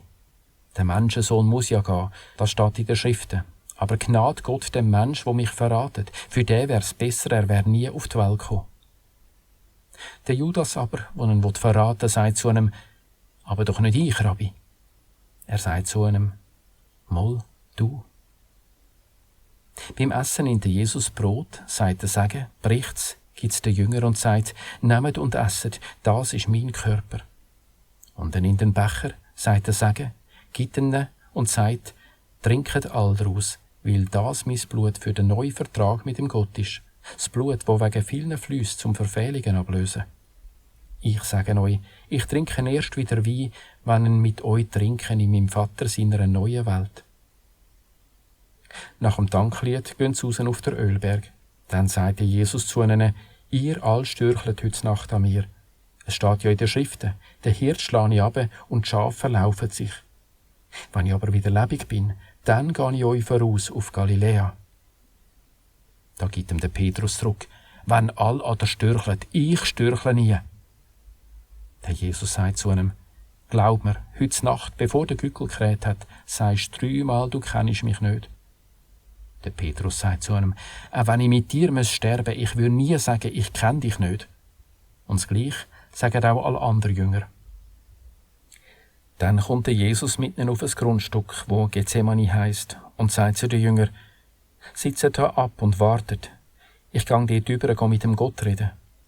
Er nimmt den Petrus mit und die 2 Söhne vom Zebedäus und fängt an traurig werden und Angst bekommen. Dann sagt er zu ihnen, mir drückt's fast das Herz ab, bleibt da und bleibt wach mit mir. Und ein bisschen weiter hin liegt er runter aufs Gesicht und redet zum Gott. Vater, wenn's geht, lass den Becher an mir vorbeigehen, aber nicht wie ich will, soll's geschehen, sondern wie du willst. Und er geht zurück zu den Jüngern und sie sind verpfuset. Und er sagt zum Petrus, Könnt ihr nicht einmal 1 Stunde wach bleiben mit mir? Bleibt wach und redet mit dem Gott, dass ihr nicht auf die Probe gestellt werdet. Den guten Willen hättet ihr ja, aber er hebt nicht durch. Zum 2. Mal geht er mit dem Gott reden. Vater, wenn er muss austrinken, so geschecht dein Wille. Als er zurückkommt, sind sie wieder verpfuset. Die Augen sind ihm nämlich zugefallen. Und er geht wieder weg von ihnen, geht mit dem Gott reden, zum 3. Mal, sagt nochmal den gleichen Satz. Dann geht er zu den Jüngern und sagt zu ihnen, wenn ihr lang pfusen und ausruhen, jetzt ist es soweit, und der Menschensohn wird denen ausgeliefert, die nicht recht leben. Steht auf, wir gehen. Schaut, mein Verräter ist da. Noch als er das sagt, da kommt der Judas, einer von den 12, und mit ihm ein Haufen Volk mit Schwertern und Prügel, geschickt von den Oberpriestern und den Ratsherren. Der Verräter hat das Zeichen abgemacht mit ihnen. Der ihm einen Kuss gibt, der packt. Und sofort geht er auf den Jesus zu und sagt, «Grüß dich, Rabbi!» Und er begrüßt ihn mit einem Kuss. Aber der Jesus sagt zu einem, «Freund, wegen was bist du gekommen?» Dann kommen sie auf ihn zu, packen und verhaften ihn. Und einer von Jesus seinen Leuten zieht das Schwert, zielt nach dem Knecht vom Oberpriester und schlägt ihm das Ohr ab. Da sagte Jesus zu ihm, «Steck die Schwert in die Scheide, weil all, was das Schwert vornehmen, durch Schwert umkommen. Oder meinst du, ich könne nicht meinem Vater rufen und er würde mir nicht sofort 12 Regimenter Engel oder mehr schicken? Aber wenn wir uns wehren, wie soll dann wahr werden, was in der Schrift steht?» In selber Stunde sagte Jesus zum Volkshaufen, wie für einen Räuber sind er mit Schwertern und Prügel gekommen, um mich zu verhaften. Dabei bin ich jeden Tag im Tempel gesessen und habe gelehrt, und er hat mich nicht gedroht zu verhaften. Das alles ist passiert, dass wahr wird, was in den Schriften der Propheten steht. Darauf aber lassen alle Jünger im Stich und fliehen. Die ihn verhaftet haben, führen Jesus zum Oberpriester Kaiaphas, wo die Schriftgelehrten und Ratsherren versammelt sind. Der Petrus aber läuft ihm von weitem nah bis in den Palast vom Oberpriester, geht rein und sitzt im Hof unter Knecht zum schauen, was geht. Der Oberpriester und der ganze Sanhedrin probieren den Jesus mit falschen Aussagen zum Tod zu verurteilen, finden aber nichts, trotz vielen falschen Zeugen. Schliesslich kommen 2 und sagen, der hat gesagt, ich kann ihm Gott sein Heiligtum schliessen und in 3 Tagen wieder aufbauen. Und der Oberpriester steht auf und fragt ihn, «Sagst du nicht auf das, was die gegen dich vorbringen?» Aber der Jesus schwiegt. Und der Oberpriester sagt zu ihm, «Sag uns unter Eid, beim Gott, beim Lebigen, bist du der künftige König, der Sohn vom Gott?» Und der Jesus sagt ihm, «Du sagst es. Und ich sage euch dazu, von jetzt an seht ihr den Menschensohn rechts vom Allmächtigen sitzen und kommen auf den Wolken vom Himmel.» Da verriss der Oberpriester seinen Mantel und sagt, er hat gelästert. Was brauchen wir noch mehr Zeugen? Jetzt habt ihr die Lästerung gehört. Was ist eure Meinung? Sie antwortet, er verdient den Tod. Dann speuzen sie ihm ins Gesicht, boxen und ohrfeigen ihn und sagen, sag uns jetzt wahr, König, wer hat dich gehauen? Der Petrus aber sitzt draussen im Hof, und da kommt der Magd auf ihn zu und sagt, du bist auch bei dem Jesus gsi, bei dem Galiläer. Aber der streitet es vor allen ab. Ich weiss nicht, von was du redest. Er geht raus unter das Tor, wo er eine andere Magd sieht, und zu denen dort sagt, der da ist beim Jesus gsi, am Nazoräer. Und wieder streitet er es ab und schwört, ich kenne den Mann nicht. Darüber aber kommen die rumstehen, auf den Petrus zu und sagen, natürlich bist du einer von denen, man merkt es ja an deinem Dialekt an. Da fängt er an fluchen und schwören, ich kenne den Mann nicht. Und schon kreiert der Gückel. Da kommt dem Petrus in den Sinn, was ihm der Jesus gesagt hat. Bevor der Gückel kreiert hat, sagst du 3-mal, du kennst mich nicht. Und er geht raus, ganz verzweifelt brüllen.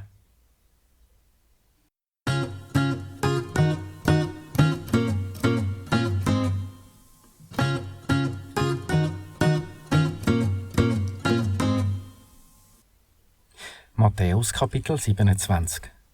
Am Morgen früh beschliessen alle Oberpriester und Ratsherren, den Jesus hinrichten zu lassen. Sie fesseln ihn, führen ihn ab und übergeben ihn am Statthalter Pilatus. Wo der Judas, der ihn verraten hat, sieht, dass er verurteilt worden ist, wird er sich greuig und bringt die 30 Silberstück den Oberpriester und den Ratsherren zurück. Ich habe einen Fehler gemacht und einen Unschuldigen verraten. Sie sagen aber, was geht's uns an? Das ist dein Problem. Da rührt das Geld ins Heiligtum hinein, läuft davon und hängt sich auf. Die Oberpriester nehmen das Geld und sagen, in den Tempelschatz zurücktun kann man es nicht mehr, weil Blut dran klebt. Sie beschliessen, den Töpferacher zu kaufen, als Fremdenfriedhof. Darum heisst der Seebacher heute noch Blutacher. So ist wahr worden, was beim Prophet Jeremia steht. Und sie haben die 30 Silberstück genommen, zum Preis, den die Söhne von Israel eingeschätzt haben, und sie geben es für den Töpferacher, wie man es der Gott aufgetragen hat. Der Jesus wird dem Statthalter vorgeführt, und der Statthalter fragt ihn, «Bist du der König der Juden?» Der Jesus sagt, «Du sagst es.» Und auf alle Anklagen von den Oberpriester und Ratsherren sagt er nichts. Da sagt Pilatus zu ihm, «Hörst nicht, was gegen dich vorbringen?» Und er antwortet ihm nicht ein Wort, dass der Statthalter ziemlich baff wird. An der Ostern begnadigt der Statthalter amix einen Gefangenen und das Volk darf sagen wollen. Totsmal haben sie einen berüchtigten Gefangenen gehabt, den Barabbas. Wo das Volk beieinander ist, fragt der Pilatus, welchen soll ich euch freigeben? Der Jesus Barabbas oder der Jesus, wo der künftige König soll sein? Er weiß ja, dass sie ihn mit Hintergedanken übergeben haben. Als er auf dem Richterstuhl sitzt, lässt ihm seine Frau ausrichten, hebt die Hände weg von ihm. Das ist ein Mensch, der recht lebt. Das hat man schwer geträumt von ihm heute Nacht. Die Oberpriester und die Ratsherren reden den Leuten ein, sie sollen den Barabbas verlangen und den Jesus hinrichten. Wo der Statthalter einmal fragt, welchen von diesen zwei soll ich euch freigeben, rufen sie, den Barabbas. Der Pilatus sagt zu ihnen, was mache ich denn mit dem Jesus, wo der künftige König soll sein? Alle rufen, ans Kreuz mit ihm. Er sagt, was hat er denn Schlechtes da? Aber sie brüllen noch lauter, ans Kreuz mit ihm. Wo der Pilatus sieht, dass es nichts nützt, im Gegenteil der Radau grösser wird, nimmt er Wasser, wäscht sich die Hände vor allen Leuten. An dem seinem Tod bin ich nicht schuld. Die Schuld sind ihr. Und alle Leute brüllen zurück. Die Schuld sind wir und unsere Kinder. Dann begnadigt er den Barabbas. Der Jesus lässt er stäupen und übergibt ihn den Soldaten zum Kreuzigen. Dann nehmen dem Statthalter seine Soldaten den Jesus in die Kaserne und trommeln das ganze Bataillon wegen ihm zusammen. Und sie ziehen ihn ab und legen ihm einen roten Mantel an und drücken ihm eine Krone aus Dornen auf den Kopf und geben ihm einen Stecken in die rechte Hand. Und sie gehen auf die Knie vor ihm und machen das Kalb, Heil, Judenkönig, und speuzen ihn an, nehmen den Stecken und schlönden ihm um den Kopf. Und was genug gespottet haben, ziehen sie ihm den Mantel ab und legen ihm seine Kleider wieder an und führen ihn ab zur Kreuzigung. Beim Rausmarschieren verkommen sie einen Mann von Kyrene mit Namen Simon. Der verknurrt es, um ihm das Kreuz zu tragen. Und sie gehen zum Hügel Golgotha, das heisst Schädelort. Sie geben ihm Wein zu trinken, gemischt mit Weihrauch, und wo er probiert hat, will er nicht trinken. Wo sie ans Kreuz genagelt haben, jassen sie seine Kleider unter sich aus. Und sie sitzen da und bewachen ihn dort. Und oben an seinem Kopf haben sie eine Tafel gemacht mit seiner Schuld. Das ist der Jesus, der Judenkönig. Dann haben sie mit ihm zwei Räuber gekreuzigt, einen links, einen rechts. Die vorbeispazieren, lästern über ihn und schütteln den Kopf. Wenn das Heiligtum schliessen und in 3 Tagen wieder aufbauen, hilft er jetzt auch. Wenn du der Sohn von Gott bist, steig ab dem Kreuz. Gleich spottet auch die Oberpriester mit den Schriftgelehrten und Pharisäern. Anderen hat er geholfen, selber kann er sich nicht helfen. König von Israel ist er, also soll er jetzt ab dem Kreuz absteigen und wir glauben ihm. Er hat sich auf den Gott verlassen, soll er ihm jetzt helfen, wenn er ihn gern hat? Er hat ja gesagt, er sei der Sohn von Gott. Gleich über ihn schimpfen auch die Räuber, die mit ihm an den Kreuz hängen. Um die Mittagszeit wird es dunkel im ganzen Land, 3 Stunden lang. Um die 3 schreit Jesus laut auf, Eli, Eli, lema sabachthani. Das heisst, Gott, Gott, warum hast du mich fallen? Ein paar Zuschauer dort, die es hören, sagen, der ruft am Elia.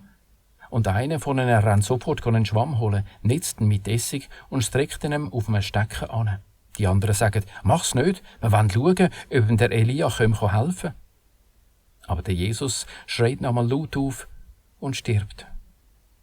Und der Vorhang im Heiligtum verriest, von zoberst bis zunderst, in 2 Stück.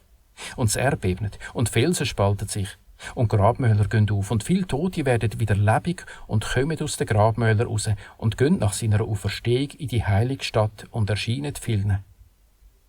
Wo aber der Hauptmann und seine Leute, die den Jesus bewachen, das Erdbeben sehen und was sonst passiert, kommen sie schaurig Schiss über und sagen, das ist wirklich der Sohn von einem Gott gewesen. Dort haben von weit weg viele Frauen zugeschaut, die mit dem Jesus von Galiläa gekommen sind und für ihn gesorgt haben. Unter ihnen die Maria von Magdala und die Maria, die Mutter von Jakob und von Josef und die Mutter von den Söhnen von Zebedäus. Am Abend kommt ein reicher Mann von Arimathäa mit Namen Josef, selber auch ein Jünger von Jesus. Der geht zum Pilatus, geht gleich vom Jesus raushäuschen. Da heisst der Pilatus, man soll sie rausgeben. Und der Josef nimmt gleich, wickelt sie in frisches Leinen und leitet sie in sein neues Grab, wo er sich hat in den Felsen hauen und rollt den grossen Stein vor den Grabeingang und geht weg.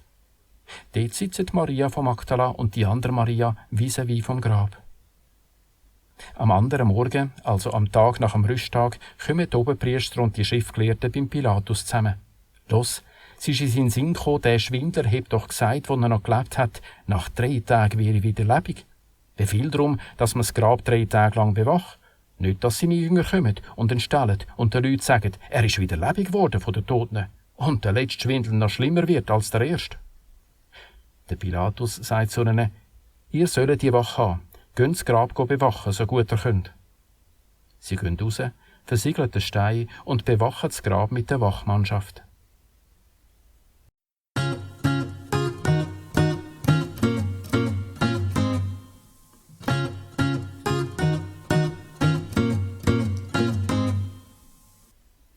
Matthäus Kapitel 28.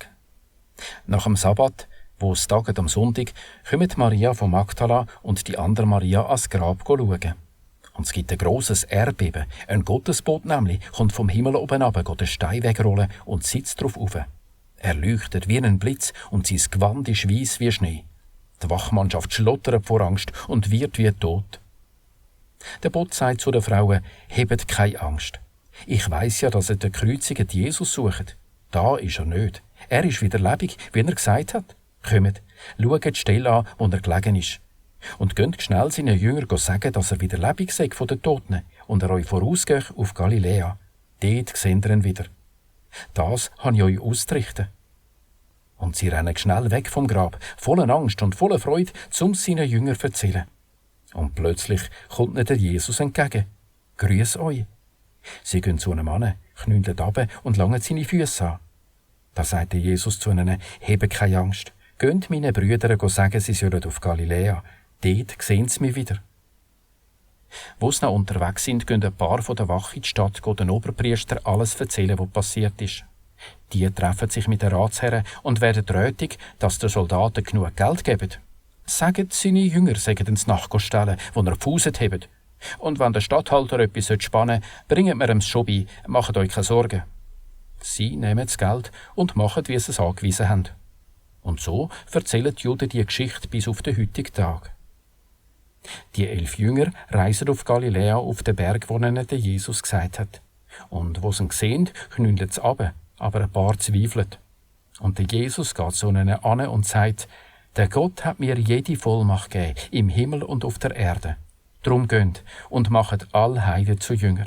Taufet im Namen vom Vater und vom Sohn und vom Heiligen Geist. Lehret alles halten, was ich euch aufgetragen habe. Und denkt dran, ich bin bei euch, jeden Tag, bis ans Ende dieser Welt.